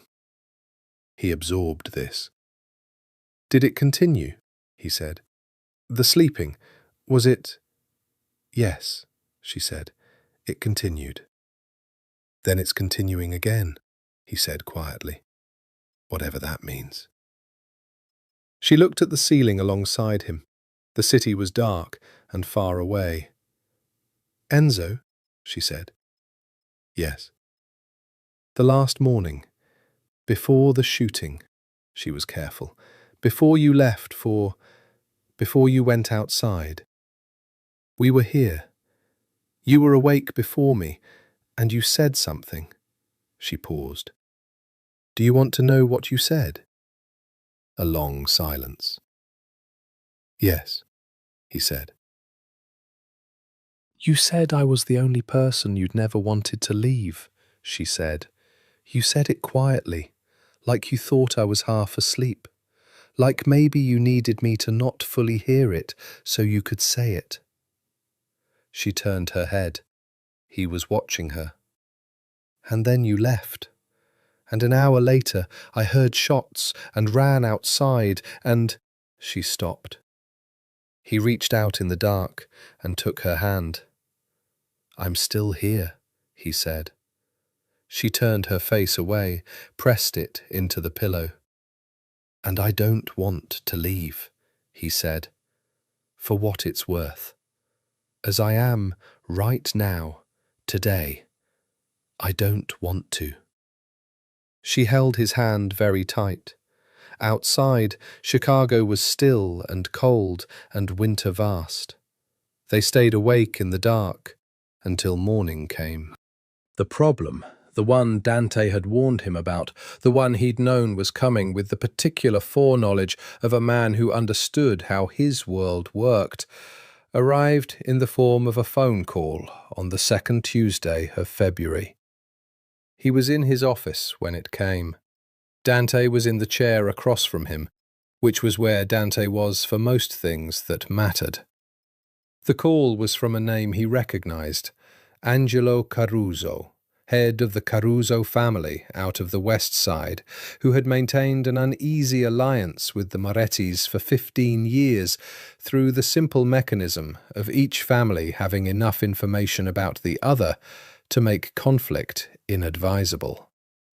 Vincenzo, Caruso said, with a particular warmth of a man who is not warm. I heard you've been keeping company. He said nothing. The silence itself was a response. Little Italy girl, Caruso said. Flower shop. A pause.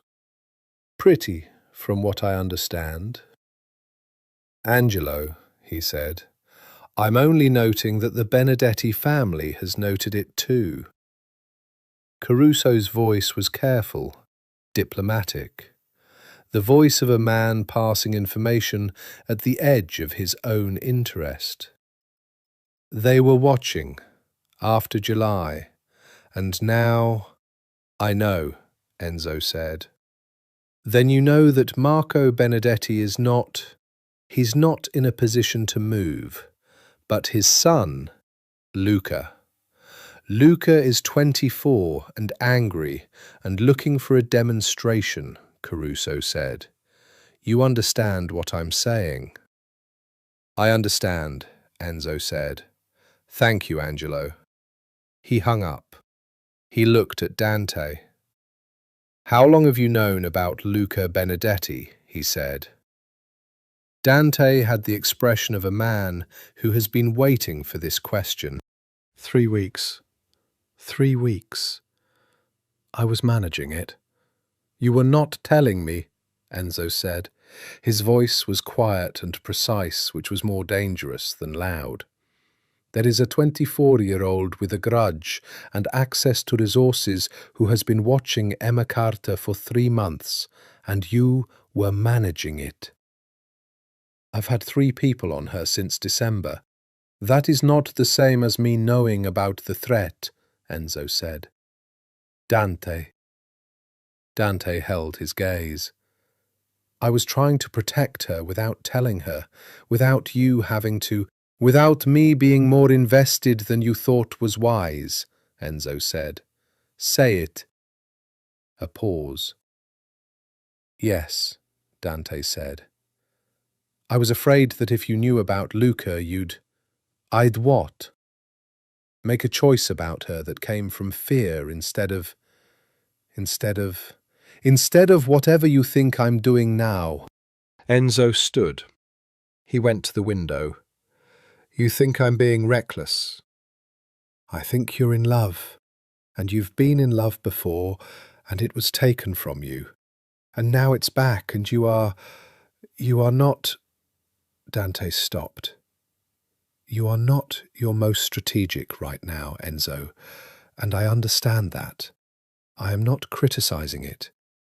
But Luca Benedetti is real, and Emma Carter is civilian, and I don't know what to do with those 2 facts in the same sentence. The city below was ordinary and cold. What do you know about Luca? Enzo said. 24, reckless, not his father's intelligence. He wants to make a name. He's been wanting it since before Marco was weakened. The shooting in July was supposed to be the move that rebalanced the families. It didn't work, and now he's... Dante paused. He's been asking questions. About her route, her schedule. How close? Close enough to be a concern. He turned. Move her.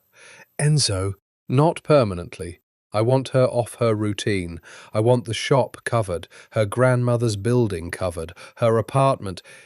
He stopped. She'll resist. She will absolutely resist, Dante said. She is not someone who... I know who she is, Enzo said. I'll talk to her. He called her that evening. She answered on the 2nd ring, and there was something in the way she said hello that he had now catalogued as... She knew it was him. She was pleased, and she was not going to show it, obviously. I need to tell you something, he said, about the Benedetti situation. The quality of her silence changed. He told her. Not everything. Not the history, not the full architecture of the threat, because there were things she was better not knowing in full. But enough. Enough that she understood the shape of the risk, who Luca Benedetti was, what he might be considering. She was quiet for a long time after. How long have you known? She said. 3 weeks, he said. Dante knew. I should have known sooner. 3 weeks, she said again. Not angry, something more complicated. And in those 3 weeks, the man on the corner and 2 others. Yes. Okay, she said. He hadn't expected that. Okay, he said. Okay, I'll do what you need me to do. A pause. What do you need? He told her the measures. She listened. She didn't argue. He'd expected argument and got instead the careful attention of someone who understood risk and was choosing deliberately to trust his assessment of it. The shop, she said. I need to be in the shop. I can't... Nonna can't run it alone. We'll cover the shop. And Nonna doesn't know. She won't know. A pause. She'll know, Emma said. She notices everything, but she won't ask, and she won't say anything, and she won't worry in the ways that would worry me. A beat. She's old little Italy. She understands. He absorbed that. I'll tell Dante. Enzo. Her voice was different, quieter. Thank you for telling me. I should have. Dante should have. I'm sorry it took this long. You told me now, she said. That's what I need. Just tell me. Always, he said. The word came out differently than he'd intended. Complete, unqualified. The same word she'd said to him in a text at 2:47 a.m. in February, a year ago, in a conversation he couldn't access. Always, for you. She heard it. He knew she heard it. Good night, she said softly. Good night, he said. The next 2 weeks were careful. She adjusted her routine without complaint, different times, different routes, the occasional day when Marco drove her to the shop and the man in the grey coat was replaced by 2 men she didn't know. She made no fuss about it. She told Nonna, without details, that there was a situation, and Nonna had looked at her with those dark, knowing eyes and said, in Italian, "How bad?" Not bad, Emma had said. You're lying, Nonna had said, not unkindly.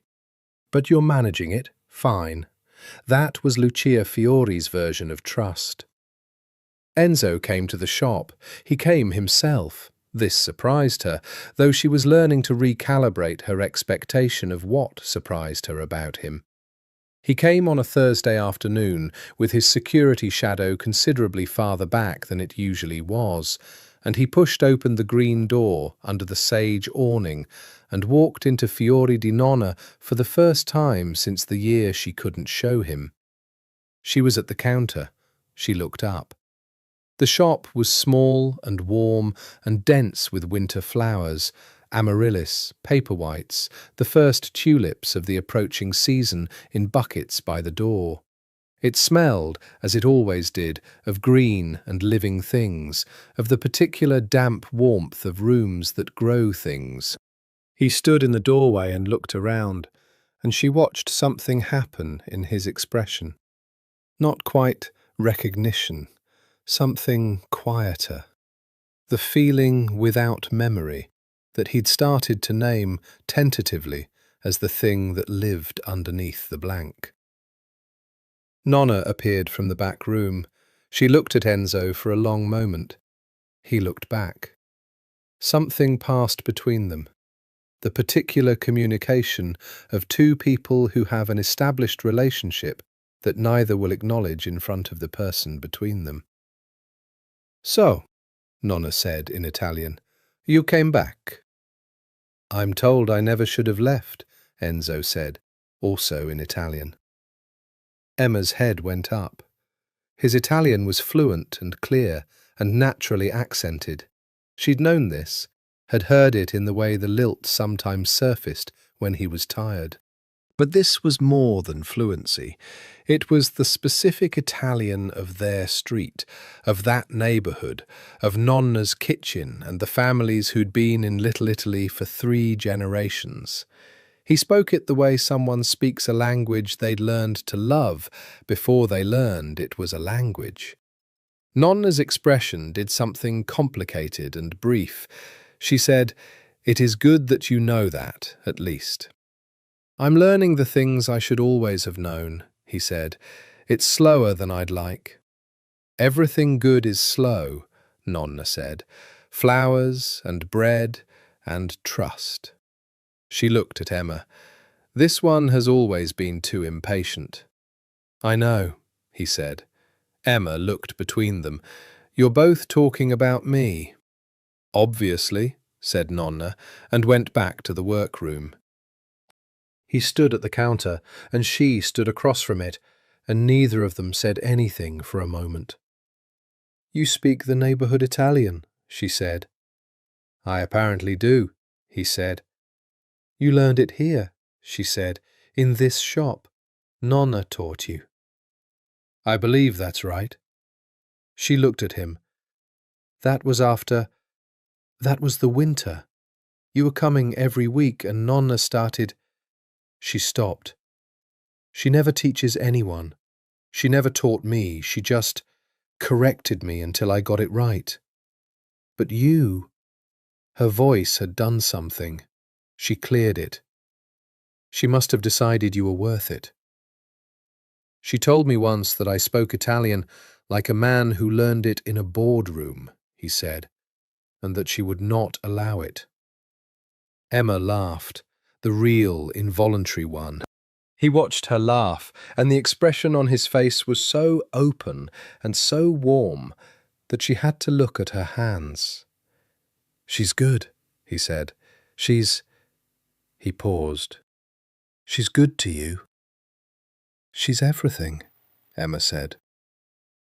He moved around the counter, which in the shop was a declaration of intimacy. The counter was the line between the public and private space, the separation between customer and family. He came to her side of it and stood beside her, looking at the flowers. "Tell me about the expansion," he said. "The event space idea." She blinked. "I haven't—" "You mentioned it in November. I've been thinking about it." He looked at the shop with the assessing precision of a man who spent his life looking at structures and knowing what they needed. "The location is good. West Taylor has foot traffic, and it's residential enough for the wedding market.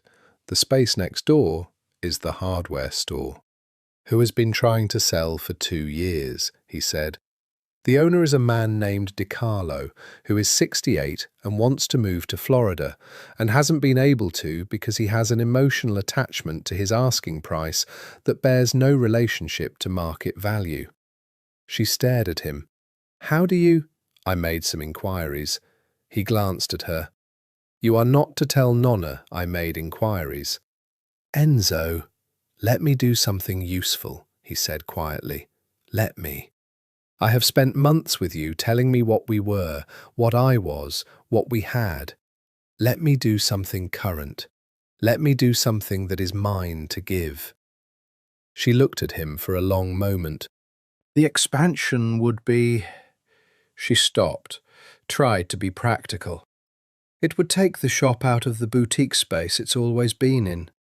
Nonna built it as a small, personal, and you would build it as something else," he said. "That doesn't mean you're undoing what she built. It means you're continuing it." He looked at her. "Same conversation we had in November." "You remember that?" "Dante has very thorough notes," he said. She laughed, despite herself.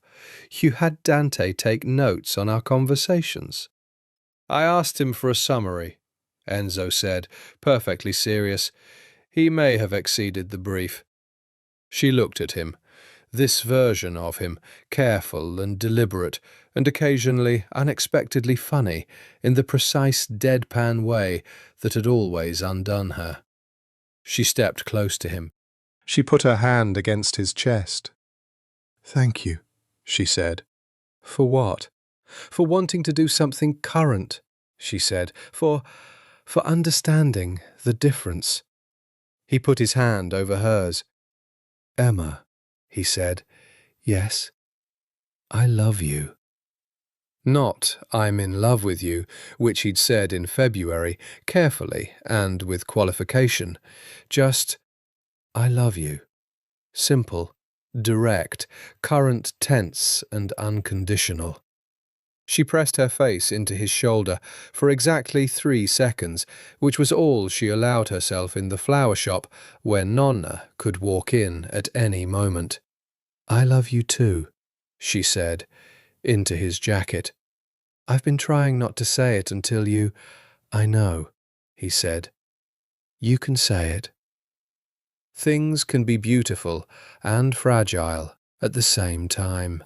This is not a metaphor that originates with Emma Carter or Vincenzo Moretti.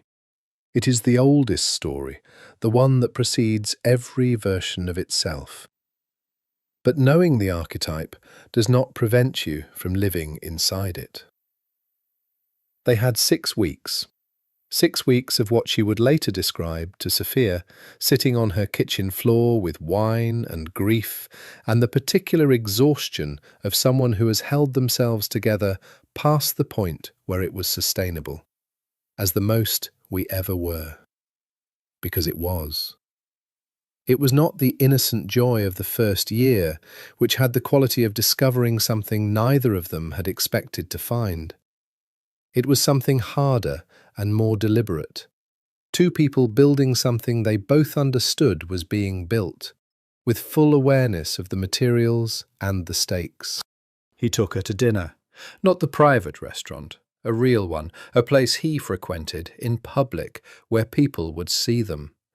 She'd understood what that meant, the particular visibility of it, and she'd dressed for it with a care she didn't usually bother with, and arrived to find him already waiting, standing when she came in. He looked at her and said, "You look exactly right." The same words, the same tone, not a compliment, a fact. She stood in the entrance of a restaurant and tried not to put her face in her hands. "You don't remember saying that before," she managed. "No," he said. "Is that— should I have—" "No," she said. "Say it again." He said it again, holding her gaze, and she held his, and they went to dinner. Sophia met him in March. It was at Emma's apartment. Dinner, deliberately casual, Sophia with her disarming directness, and Enzo with his careful precision, and the 2 of them sizing each other up with the particular thoroughness of people who both love the same person and need to determine if the other is safe. Sophia asked him, over the pasta, while Emma was in the kitchen, if she gets hurt because of you, your world, what happens to her because of who you are? How do you plan to live with that? There was a silence. "I've asked myself that," Enzo said. "And?" "I don't have a satisfying answer," he said. "I can tell you the measures I take. I can tell you the resources I apply to keeping her safe. I can tell you that there is no version of my world that is safe by any conventional standard." He looked at Sophia steadily. "I cannot promise it won't touch her. I can promise that I will not let it if I can prevent it." Sophia looked at him for a long time. "She talks about you differently now than she used to," she said. "How?" "Like you're someone she trusts," Sophia said. "Not someone she loves. She always loved you, even during. But trust is different." She paused. "She trusts you. That's not something she gives easily." "I know," he said. "Don't waste it," Sophia said simply. Emma came in with bread and looked between them with the expression of someone who knows they've missed something and is deciding whether to ask. "He's acceptable," Sophia told her. "Coming from you," Emma said, "that's practically a benediction." "Don't push it," Sophia said, and poured more wine. The night it ended began like any other. It was the last week of March. She was at the penthouse. They'd had dinner. They'd talked. She'd told him about the DiCarlo conversation, which was progressing, about Nonna's reaction to the expansion idea, which had been exactly what Enzo had predicted. Not resistance to change, but fear of irrelevance. And the specific conversation she'd had with her grandmother about legacy and continuation and what it meant to build something that outlasted you. She cried, he said. Briefly, Emma said. She would absolutely deny it, but yes. Good, he said. Not that she cried, that she heard you. She was in the kitchen making tea, his kitchen, which she now moved through with complete ease, knowing where everything was. He was in the doorway. I want to ask you something, she said. Ask. She looked at him. Are you happy? He considered the question in the way he considered everything. Yes, he said. I am, yes. Even with the missing year, even with, I told you, he said. The question is not whether this is the same happiness. The question is whether it's real. It is. He came into the kitchen and stood beside her. Are you? Yes, she said, simply, without qualification. He put his arm around her from behind and pressed his lips to her hair. Good, he said. That's what I wanted. She leaned back into him. She thought, this is it. This is the thing I was afraid of losing twice, and I have it. She thought, it is so easy to lose things you love. She should have stopped thinking there. But the mind doesn't stop where you tell it to. She thought, Luca Benedetti. And then, as though the thought had called something, Enzo's phone buzzed. He stiffened slightly, the way he did when the phone was business that needed immediate attention. He looked at the screen. She felt the change in him before he said anything. The particular quality of stillness that was not the easy stillness of a man at rest, but the coiled, operational stillness of a man whose world had just required something from him. Dante, he said, not to her, to the phone. He answered. She stepped away to give him the conversation. She stood by the window, looking at the city, listening to the sounds from the hallway, his voice, low and precise, the quality of it that she'd learned to read, not emergency, but serious, something that required decisions. He came back 5 minutes later. She turned. Tell me, she said. He looked at her. Something in his expression was very carefully controlled in a way that was different from his usual control. This was the control of someone managing information, deciding how much to give. Enzo, her voice was steady. Tell me. There's been a development, he said, with the Benedetti situation. She waited. Luca Benedetti is not in the city, he said. He's been out of the city for a week, which Dante's people knew and were tracking. He returned tonight. He paused. He was seen at a location we've been monitoring, near the shop. The cold was instantaneous. Near the shop, not at, near. He's being followed. Dante's people have him. He stopped. I need to make some calls. I need you to stay here tonight. I'll have the building secured and... Nonna, Emma said, is covered. She doesn't have security, Enzo. She does, he said. She has had since December, and she has not asked questions because she is exactly the woman you said she was. He crossed the room to her. Emma, she is covered. I need you to trust me. She looked at him. She thought about everything she'd been told, everything she'd decided, every choice she'd made with full information. "I trust you," she said. "Good." He put his hands on either side of her face. "Stay here. I'll come back. Don't leave the building." He kissed her, quickly but completely, the way people kiss when they're afraid of what comes next, and left. She stood in the kitchen. The tea was still warm. Outside, Chicago held its breath. She called Nonna at 9 p.m. because she couldn't not. The phone rang 3 times, and then Nonna picked up, her voice unhurried and warm in the way it always was at night, when she sat in her kitchen with the radio playing and her hands busy and her mind at whatever peace 73 years of living eventually produces. "Cara," Nonna said. "Are you home?" Emma said, more carefully than she meant it.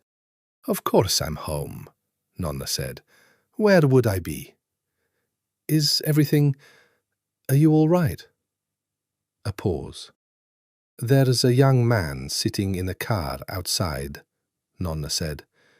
"He's been there since 6. I brought him a cup of soup at 8 because it's cold and he looked hungry." Emma put her hand over her eyes. "He said thank you and called me Signora and ate the whole thing," Nonna continued. "He has nice manners." "Nonna, I know," Nonna said. "I'm not asking. I'm telling you I know, and that I'm here and that I'm fine." Her voice was very steady. "How are you?" "I'm at the penthouse," Emma said. "I know that too." A pause. "Emma, what is the shape of this? The danger?" "I don't know," Emma said. Enzo is handling it. There's a person who has been watching the shop, and Enzo's people are watching that person, and tonight something moved. I don't know what. But he's there." "Yes." "Then trust him," Nonna said. "You chose him. You chose him knowing what he was. That means you chose this too." "I know."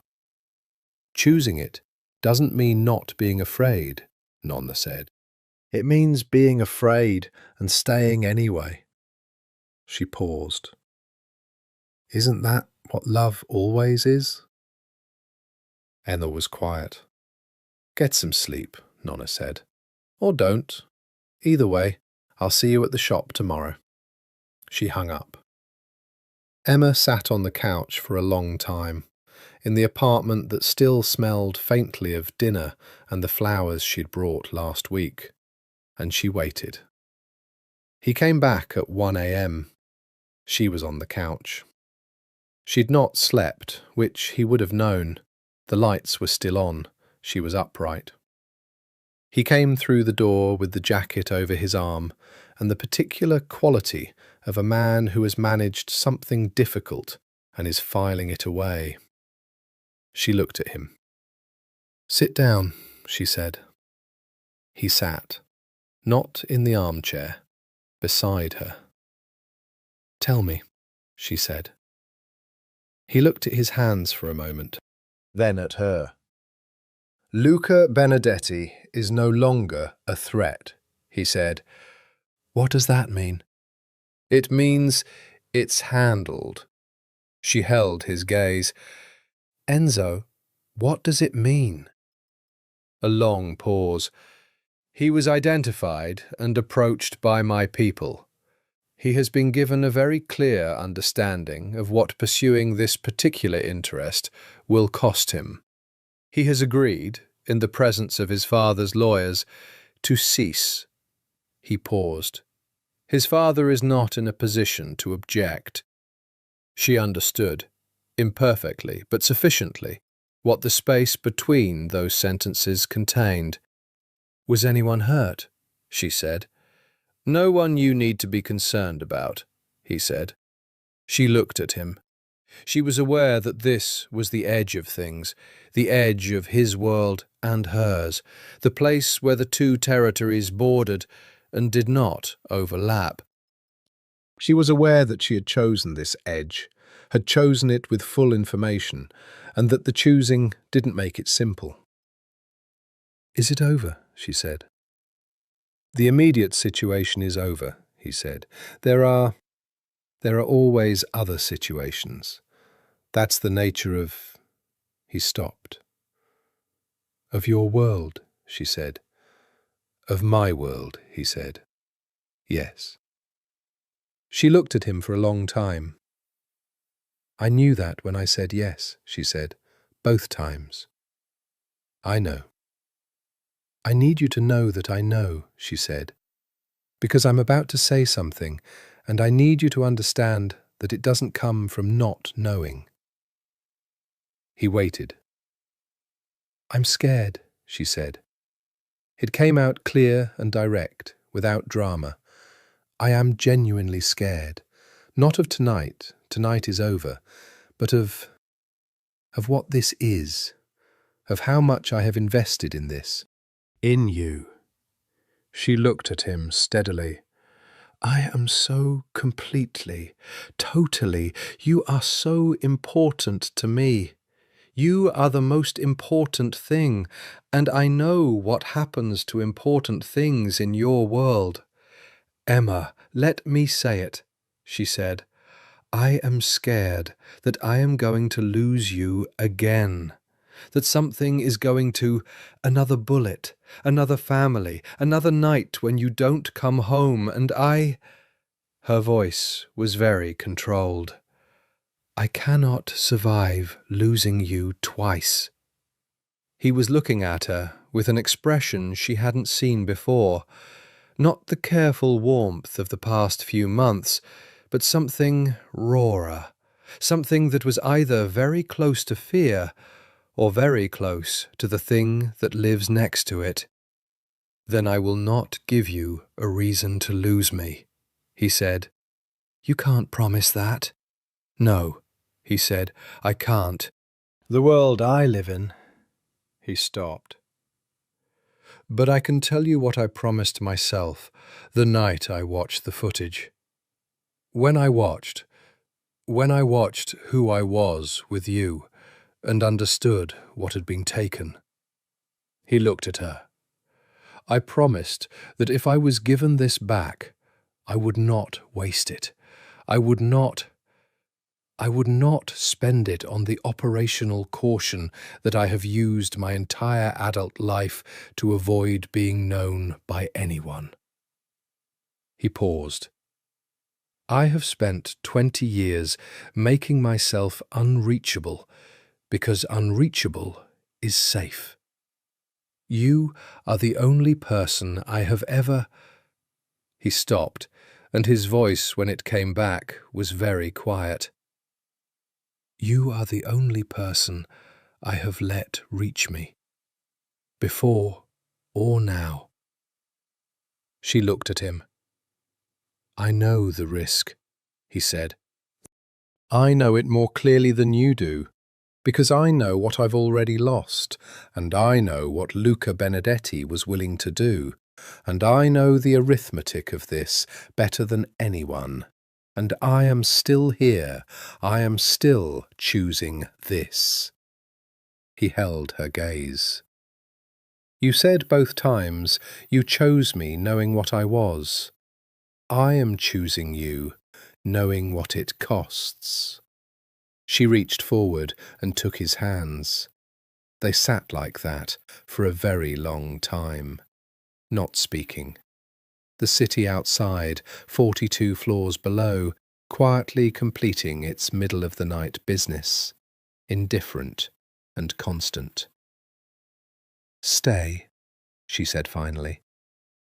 "I'm not going anywhere," he said. "No." She stopped, started again. "Stay in the sense of permanently, in the sense of this is the place I want to be, and I would like it to be the place you want to be too." She looked at him. Not tonight. I don't mean right now, logistically. I mean, I want to stop. I want to stop treating this like something tentative. I want to stop being careful. He looked at her for a long moment. I want that too, he said. I have wanted that. I've been trying to give you time to... I've had enough time, she said. I've been patient for 7 months. I have been so patient. She laughed briefly at herself. I would like to stop being patient. He reached up and touched her face, the same way he'd touched it in November, the lightest possible gesture, but different now, not tentative, certain. Then stop being patient, he said. She leaned into his palm. The apartment was warm and quiet, and hers and his, and outside the city went about its business, and she thought, This is the thing I was afraid of losing twice. She still had it. In the morning, real morning, light through the windows, coffee he made while she was still half asleep, she sat on the kitchen counter while he stood at the espresso machine, and she thought about what Sophia had said in December. You're falling in love with him again. I never stopped, she'd said. That's the problem. It wasn't a problem anymore. She understood that now, with the particular clarity of mornings and good coffee and someone making the coffee without being asked. It had never been a problem. It had been the truest thing. He handed her the cup and looked at her, and she looked at him, and neither of them said anything, because in the easy domestic silence of that kitchen, there was nothing that needed saying. She thought, I had this before. She thought, I have it now. She thought, it is enough. Whatever comes, it is enough. Spring came late, the way it does in Chicago, arriving tentatively in early April with a quality of apology for the months that preceded it. The trees on West Taylor began to show green. The light changed.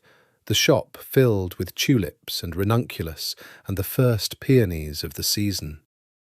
Emma stood in the workroom on the first morning the peonies arrived and held them for a long moment before putting them in water. The things I carried to him, she thought. The things I keep carrying.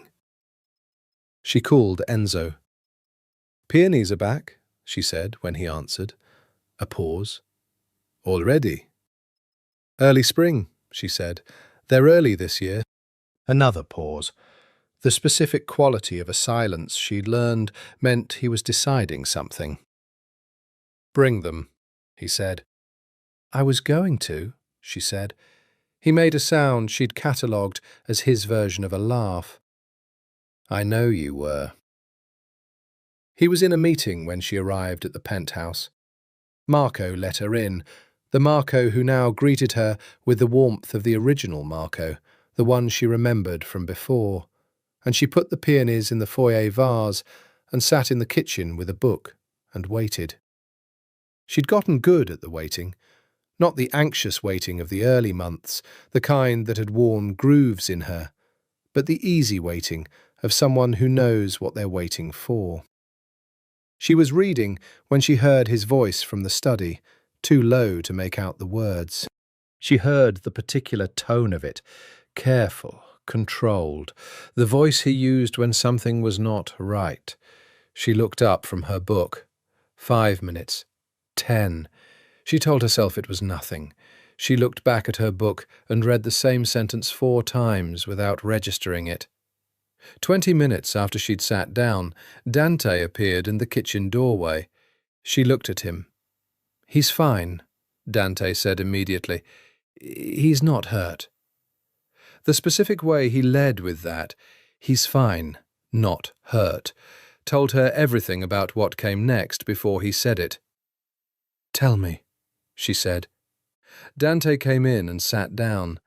His face had the expression she'd come to recognize as Dante carrying something heavy, the particular quality of a man who had learned to be precise about hard things.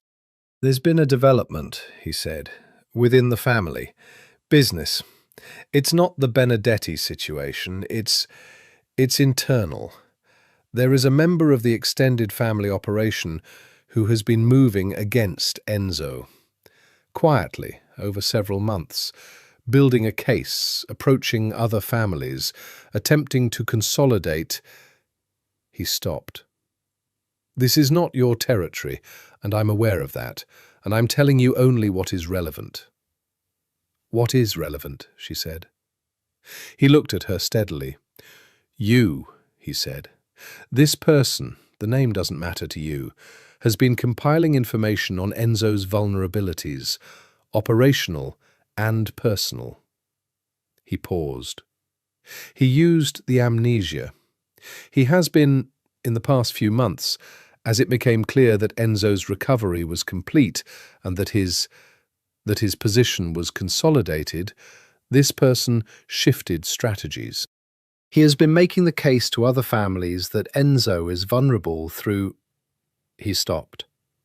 "Through me," Emma said. "Yes." She was very still. "He has documented your relationship. He has distributed this documentation to families who are positioned who could act on it." Dante's voice was very careful. "He has made the argument that Enzo's attachment to a civilian makes him weak, that you are the way to reach him." She looked at the table, at her book face down where she'd left it, at the espresso cup from the morning. "What does that mean?" she said.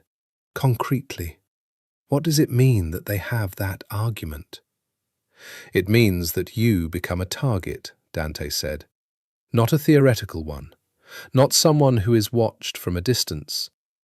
A target." He paused. Luca Benedetti was one person, manageable, contained. This is different. This is a distributed threat, coming from multiple directions, and the vector in every case is me, she said. Dante was quiet. She thought about what Enzo had said the night of Luca Benedetti. "I know the arithmetic of this better than anyone, and I am still here."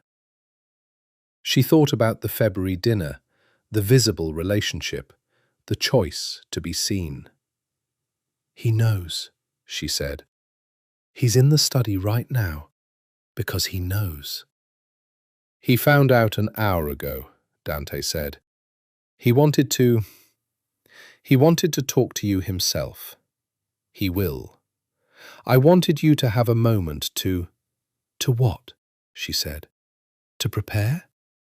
"Yes," Dante said honestly.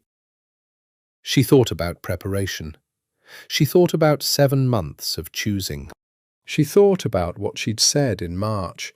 "I am so completely, totally.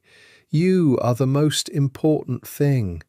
And she thought about everything that had come after it, the ordinary and extraordinary days, the coffee and the flowers and the nighttime conversations. She thought about his face in the dark, the morning after the kiss. "I remember. The way you smell." She thought about Nonna. "That means you chose this, too." "Send him in," she said. He came in and sat across from her at the kitchen table, which was where they'd had most of the conversations that mattered, and he looked at her with the expression she'd learned to read in all its variations. And this variation was, "I am going to tell you something that may change everything." "I know," she said. "Dante told you." "Dante told me the shape of it." She looked at him steadily. "Tell me the rest." He told her, all of it, the internal operative, the distributed documentation, the specific nature of the threat as it had been laid out to him over the past hour. He was precise and clear, and he did not soften it. When he finished, she was quiet for a long time. "What are the options?" she said. "Operationally?" "Yes." He looked at her. Something in his expression shifted, the particular look of a man who has been presented with a problem he cannot solve with the tools he normally uses. "The threat can be managed," he said. "The internal operative, that situation will be resolved within days. The other families can be— I can make the case directly that the assumption they're operating on is wrong. That I am not—" He stopped. "That you are not vulnerable through me," she said. "Yes." "How do you make that case?" she said. He didn't answer. "Enzo," her voice was steady, "how do you make the case that I'm not a vulnerability?" He looked at the table. His hands were flat on it, very still. "The most effective way," he said, "would be to make it clear that the relationship doesn't exist, that there is nothing to use." He didn't look up. "If there is no attachment, there is no leverage." The kitchen was very quiet. "If you told them we'd ended," she said. "Yes." "Would they believe it?"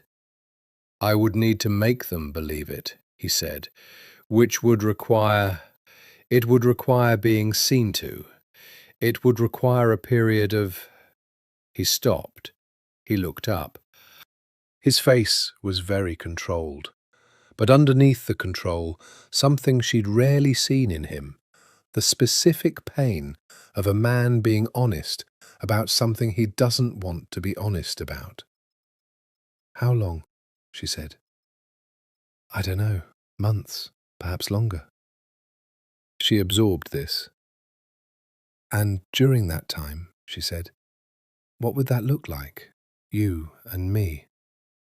"Nothing public," he said. "Complete.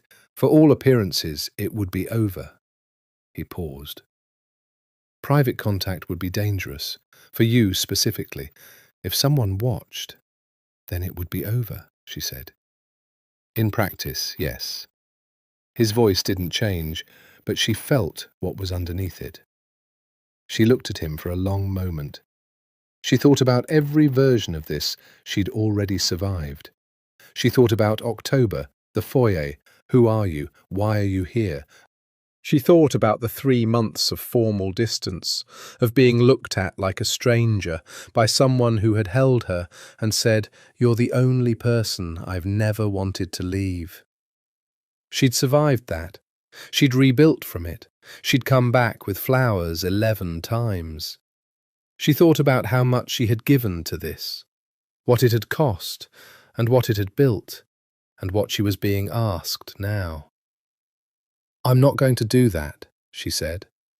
He looked at her. "I'm not—" She stopped. Started again. "I understand the strategy. I understand why it would work. And I am telling you that I am not able to. I cannot survive a second version of that, of being—" She pressed her lips together. "It almost killed me the first time. The not knowing, the blank face, I survived it because I didn't have a choice, but I am not willing to choose it." "Emma." His voice was very quiet. "If you remain a target, then you protect me," she said. "That's what you do. You are very good at protecting things." She held his gaze. "I am not a variable you minimize. I am not a vulnerability you manage. I am the person you love, and I am not going away, and we will find another way." He looked at her for a long, long moment. "There may not be another way," he said. "Then we find one that doesn't exist yet," she said. "Enzo, I came to your building 11 times when you didn't know who I was. I am not going away because someone decided to tell other people that I matter to you." She leaned forward. "Let them think it's a weakness. You and I will know it isn't." He was very still. "The cost of this," he said. "The specific, concrete cost. I need you to—" "I know the cost," she said. "I've always known the cost." "Emma, I have not come this far," she said very quietly, "to walk away because it got hard. I walked away once, involuntarily, in October. I am not walking away again." The silence in the kitchen was enormous. Then he reached across the table and took her hands in both of his, and he held them with a tightness that told her more than the words did. "There is another option," he said. "It is considerably more. It escalates things. It changes the structure of the threat entirely." She waited. "If the relationship is not hidden, but acknowledged," he said, "formally, in terms that the families understand." He paused. If I were to make it clear that you are not a vulnerability, but a protected member of the family."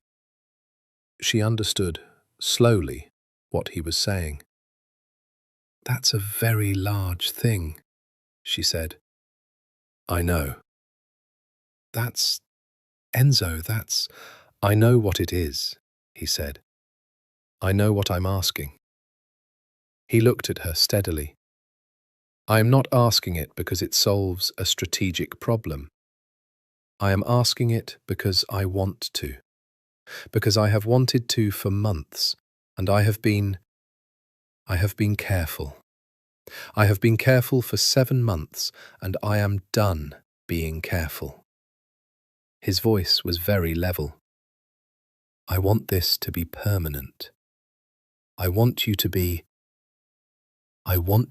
mine, in every sense, officially, legally, in every way the world understands." He paused. I understand if it is too fast or too—" "It's not too fast," she said. He looked at her. "You were going to ask me before," she said. "Before the shooting, before July, weren't you?" He absorbed that. "I don't know," he said. "I don't have the memory." "I know," she said. "But I know. I knew then and I know now." She looked at him. "You'd been looking at rings. I saw it in your browser history. Not snooping. You'd left it open on your laptop, and I saw it. And I didn't say anything, because I was waiting for you to—" She stopped. That was the week before July. He was very still. "I know what I'm saying yes to," she said. "I know exactly what I'm saying yes to. The world you live in, the danger, the families, the operational calculations, all of it." She held his gaze. "Ask me properly." He stood. He came around the table to where she was sitting. He went down on one knee in his kitchen, on the floor she'd stood on 100 times making pasta and tea and coffee. And he looked up at her with those dark eyes that were not the eyes of the fortress or the cold or the unreachable man, but the eyes she'd been seeing since February, open and warm and certain. "Emma Carter," he said, "will you?" "Yes," she said. "I haven't finished." "I know," she said. "Yes." Something happened in his face that was the fullest version of that thing she'd been watching all year. The thing in the neighbourhood of happiness finally arrived. He stood. He took her face in his hands. He kissed her.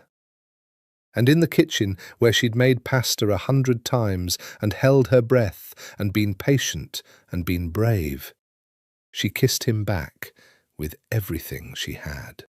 The problem with happiness, the specific problem, the one that announces itself at inconvenient moments, is that it makes you aware of what you stand to lose. Emma learned this in the weeks that followed, not dramatically, not in any one moment, but in the accumulating way of slow knowledge. She learned it in the particular quality of her own fear, which was different now from what it had been in October. In October, she'd been afraid of the unknown, of the blank face, of what she might have done to cause the coldness. Now she knew everything there was to know, and the fear had refined itself into something more specific. I know exactly what I have. I know exactly what it would cost to lose it. They were engaged. The families knew. Dante had been the one to manage the communications, the particular architecture of announcement in Enzo's world, which was nothing like engagement announcements in the conventional sense, but involved instead a series of conversations and demonstrations of intention and several moments of very clear-eyed negotiation between Enzo and various powers who needed to understand that Emma Carter was now a member of the Moretti Circle, and that the mathematics of this were non-negotiable. The threat shifted, not disappeared. It would never disappear entirely. That was the nature of the world she'd walked into. But the nature of it changed. She was no longer a vulnerability to be exploited. She was protected territory, and the families who understood power understood what that meant. She was aware, in a way she hadn't been before, of the security, of Marco and the others, of the particular choreography of her daily life that kept her on known routes and in known places and away from edges. She'd accepted this the way she'd accepted everything about his world, deliberately, with clear eyes, because the alternative was to pretend it wasn't there, and she'd never been able to pretend things weren't there. "You're quiet," Enzo said. They were at the penthouse. A Thursday evening in April, windows open for the first time to let in spring. She was looking at the city. "Thinking," she said. "About?" She turned. He was on the couch, jacket off, watching her with that specific attention, the quality she'd described to Dante months ago as the thing he has when he's listening, the thing that makes you feel like you're the only thing worth looking at. "The year," she said, "the one you lost." He waited. "I've been thinking about whether it matters anymore," she said, whether I should still grieve it, the missing year. She looked at him. "Because what we have now it's real. It's ours. And I've been carrying the year we lost like a weight, and I wonder if I should put it down." He considered this. "And?" "And I don't know if I can," she said. "I don't know if you can just decide to stop grieving something." She paused. I think the year is still in there somewhere, in you. I think—" She stopped. "You think it comes back?" he said. "Sometimes I think it might." She looked at him carefully. "In pieces. The Italian. The way you knew the neighbourhood flowers, the blanket, the gestures." She paused. Have you had more of those moments, the feeling without memory?" He was quiet. "Yes," he said, "more frequently since we've been—" He paused. "I'll be doing something ordinary, and there'll be a sense, like a light behind a wall. I can't see through, but I can see the light." He looked at his hands. "The neurologist said it's possible, that the emotional memory can sometimes unlock." He stopped. She said not to expect it, that it might not happen. But it's happening. In a way, not It's not memories. It's... He stopped. It's like knowing the ending of a sentence before you hear it. A familiarity I can't source. He looked up. It doesn't distress me anymore. It did in the beginning. Now it feels like... He paused. Coming home, she said softly. He held her gaze. Yes, he said. She crossed the room and sat beside him. He put his arm around her, and she leaned into him, and they sat, looking at the April city. I want to tell you something, he said. Something I remembered, or came close to remembering. He paused. The morning before the shooting, you were asleep, and I was watching you, and He stopped. I had a feeling this week that I think it was the echo of that morning. The way I felt watching you sleep. She was very still. I couldn't have named it then, he said quietly. Whatever I felt, I apparently couldn't. I said it quietly because I needed you not to fully hear it. He turned his head to look at her. I'm saying it now. Fully awake, fully present. You are the only person I've ever not wanted to leave. Her breath caught. You told me that, he said, in October. What I'd said that morning, what I'd thought I was saying to someone half asleep. He touched her face. I'm saying it again, with the full weight of it. She turned to face him. I know, she said. I've always known. He kissed her, and for a moment, just a moment, she felt something that was neither grief nor joy, but both at once, the strange dual flavour of having something you almost lost. She chose to feel the joy. There is a cruel mathematics to certain stories. Emma understood this on a Tuesday in May, not dramatically, not all at once, but in the way real things come, incrementally, with the terrible patience of truth. It began in the morning. She was at the shop early, earlier than usual. The roses had arrived, and there was a wedding order due, and she'd come in at 6 to start the arrangements, in the cool quiet of the shop before the street woke up. The radio was playing, Nonna was in the back, and Emma was doing something she loved. Her hands moving through the familiar vocabulary of the work, the cutting and arranging, and the particular intelligence of making something beautiful from living things. Her phone rang at 7:15. Dante's number. She knew. She had learned to know by now what a call from Dante at an unusual hour meant in the geography of Enzo's world. She had learned the landscape of it. Not the details, which were not hers to know, but the topography, the shape of threats, the altitude of concern. What happened? She said. He's at the hospital, Dante said. The roses went sideways. She caught them. He's alive, Dante said immediately. He was shot. It's not the same as last time. He's in surgery. They think the doctors are... Which hospital? She said. He told her.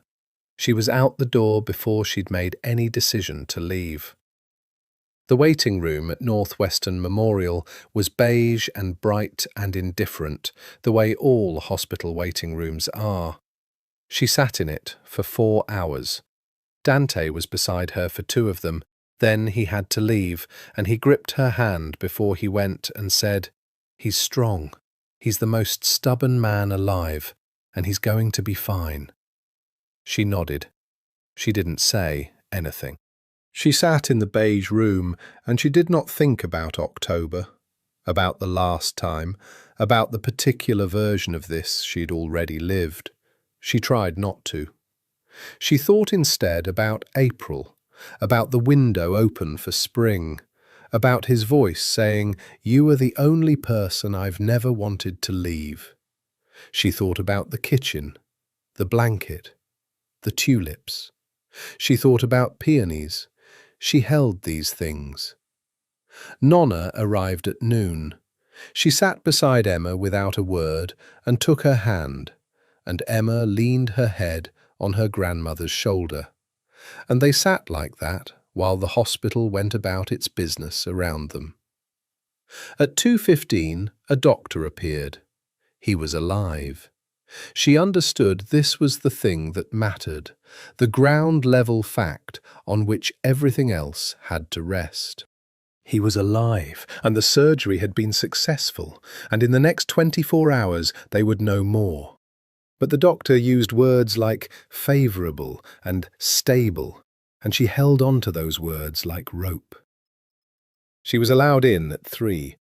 He was sedated, pale in the specific way of hospitals, the fluorescent light doing what fluorescent light does to the colour of people. His hands were on top of the blanket. She looked at his left hand, which was loose and relaxed, not tight, at rest. She sat beside the bed and put her hand over his. She sat there for a long time. She didn't speak. There was nothing to say that her being there didn't say. She sat and she held his hand, and she did not think about the year they'd lost, or the fear she'd been carrying, or the specific cruel mathematics of what had happened. She thought only, "He's here. He's still here." He woke at 8 that evening. Not fully, the sedation was still working, and he was somewhere between sleep and awareness for a long time, surfacing and going back under. She watched it happen. She kept her hand over his. The first time he was fully present, eyes open and focused, the particular quality of his attention engaged. He looked at her. She looked back. "Emma," he said. It came out rough from the tube and the sedation. But it was her name in his voice, and it was Emma, not Ms. Carter, not the formal distance of a man looking at a stranger. "I'm here," she said. He looked at her for a long moment, then slowly, "The flowers," he said, "in the foyer." She blinked. "What?" "I should have—" He stopped, swallowed. "I should have told you, from the beginning, the first morning. I kept your flowers because I—" He stopped. "I knew they were yours. Before I knew who you were, I knew they were yours." She was absolutely still. "I've been getting it back," he said, "in pieces, for weeks, and I—" He closed his eyes briefly, opened them. "There's a memory, an early one. You in the flower shop, carrying something. I can feel it, not the event, the feeling." He looked at her. "Do you know what the feeling is?" She shook her head. "It's before anything else," he said. "Before the decision, before the dinner, before—" He paused. "It's just knowing, looking at you and knowing." His voice was very quiet. "I think that's the first thing I remember. Knowing the first time I saw you that you were going to matter." She was holding his hand very tightly, and she was also crying, which she had promised herself she wouldn't do, and she was doing it anyway. "I'm here," she said again.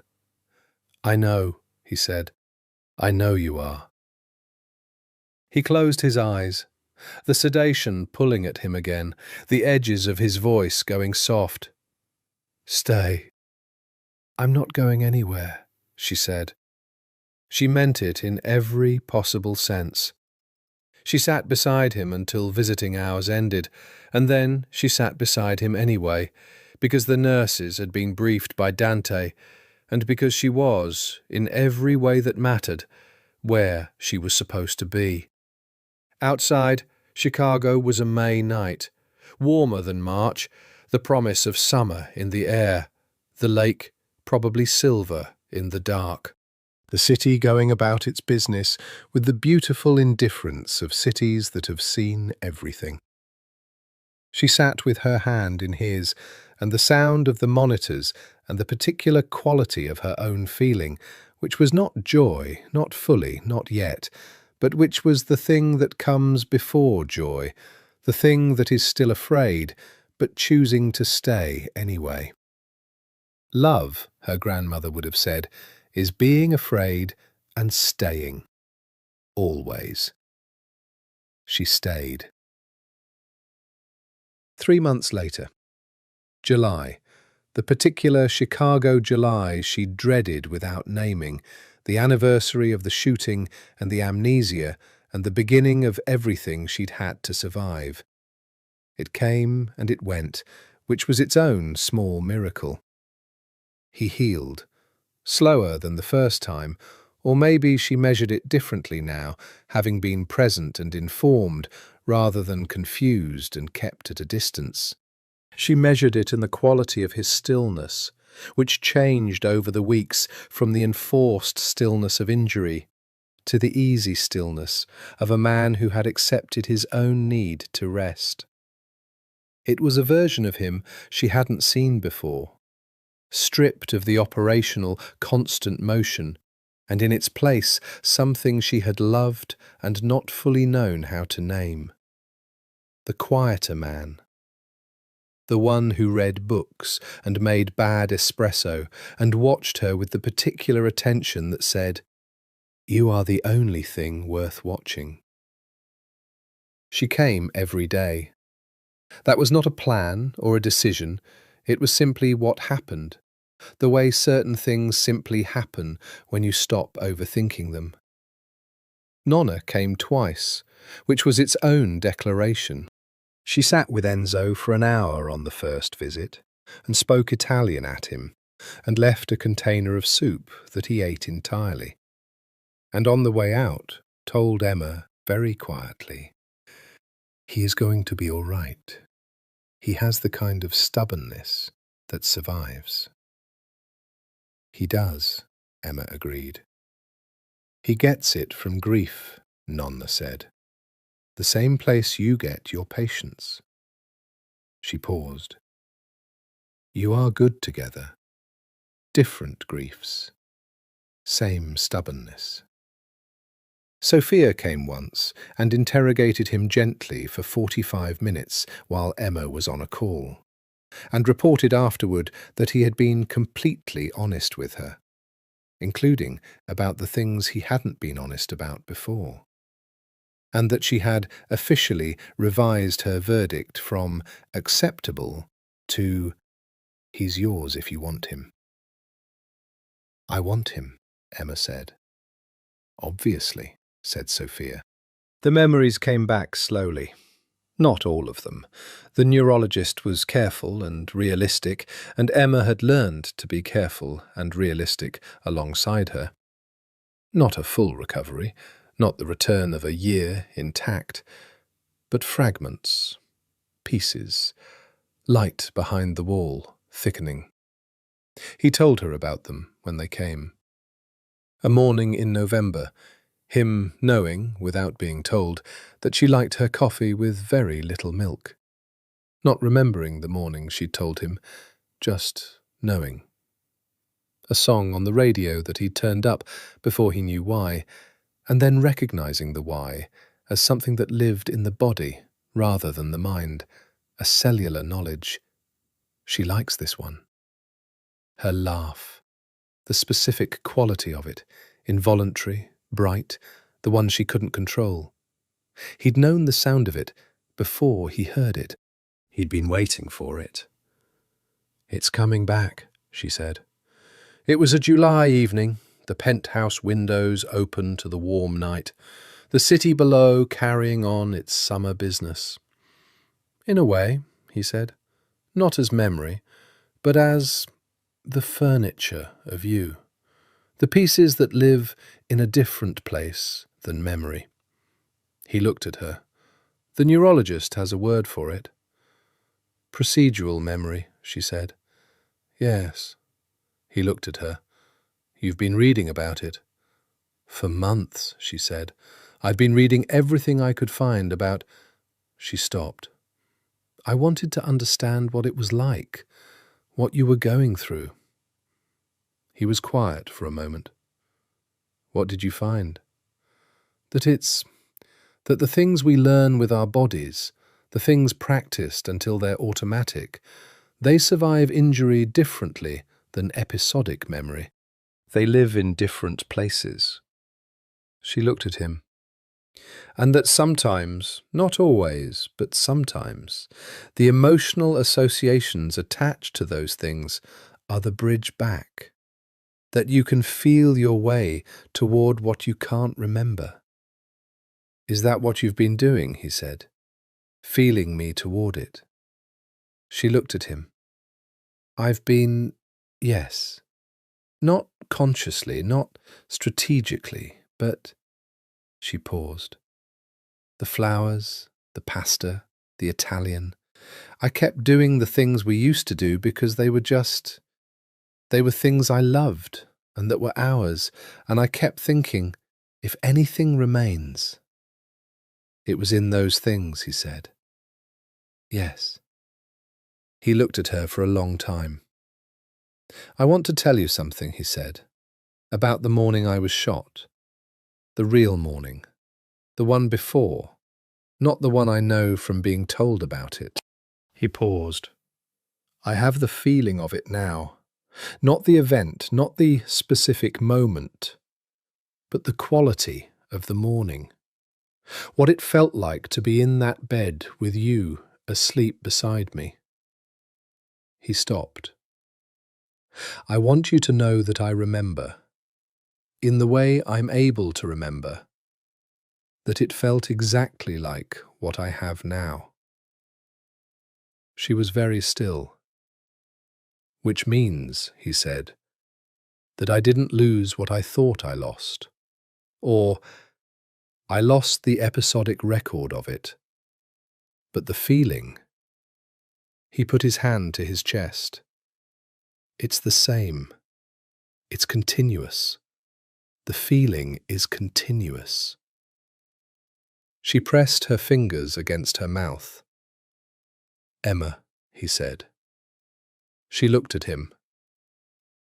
I would like to get married, he said. Specifically and concretely. Not as strategy, not in some indefinite future. He held her gaze. I would like to get married in October, which is when all of this began, and I would like peonies at the wedding, even though they'll be out of season, because you are the most stubborn person I've ever met, and I have every confidence you'll source them. She laughed. It came out the way it always did, involuntary, bright, the one she couldn't control. He watched her laugh, and his expression was exactly the one she'd seen on the footage, the one in the neighbourhood of happiness, finally arrived and taking up permanent residence. Yes, she said, October. With peonies. With peonies, she confirmed. And if you make any decisions about the guest list without consulting me... I wouldn't dream of it, he said. You absolutely would. I absolutely would, he agreed. And you would correct me. That is, I have come to understand, a defining feature of our relationship. She shook her head, still laughing. He stood. He came to her. He put both arms around her, and she put her hands against his chest, and they stood at the open window of the penthouse, 42 floors above Chicago, the city spread below them, indifferent and beautiful and constant. I love you, he said. I love you, she said. Not, I've always loved you, not even when, not with the weight of the year behind it, or the fear of what came next. Just, I love you. Present tense, current and simple and real. The city went about its business below. The window was open. The air smelled like July. She brought peonies to the wedding. It took 3 suppliers, 2 greenhouse visits, and a very strongly worded conversation with a specialty grower in Michigan, but she had them. White and cream and the palest blush, 200 stems, filling the venue with the smell of summer borrowed from the wrong season. Dante cried at the ceremony, which he denied immediately and continued to deny for the rest of his life. Nonna Lucia sat in the front row and did not cry, but spent the reception speaking Italian to anyone who would listen, telling them with the authority of someone who had watched the whole story unfold, "I always knew, from the very first time he came into the shop, I always knew." Marco told Emma afterward that in 20 years of service he had never seen Vincenzo Moretti look the way he looked when she came down the aisle. He told her this quietly, standing by the door of the venue, and she thanked him, and neither of them said anything else about it. What Enzo said when she reached him, what he said quietly, in the way he'd always said the truest things, in the dark or the early morning, or when he thought she might not fully hear, was 3 words that were not the formal words of the ceremony. "There you are."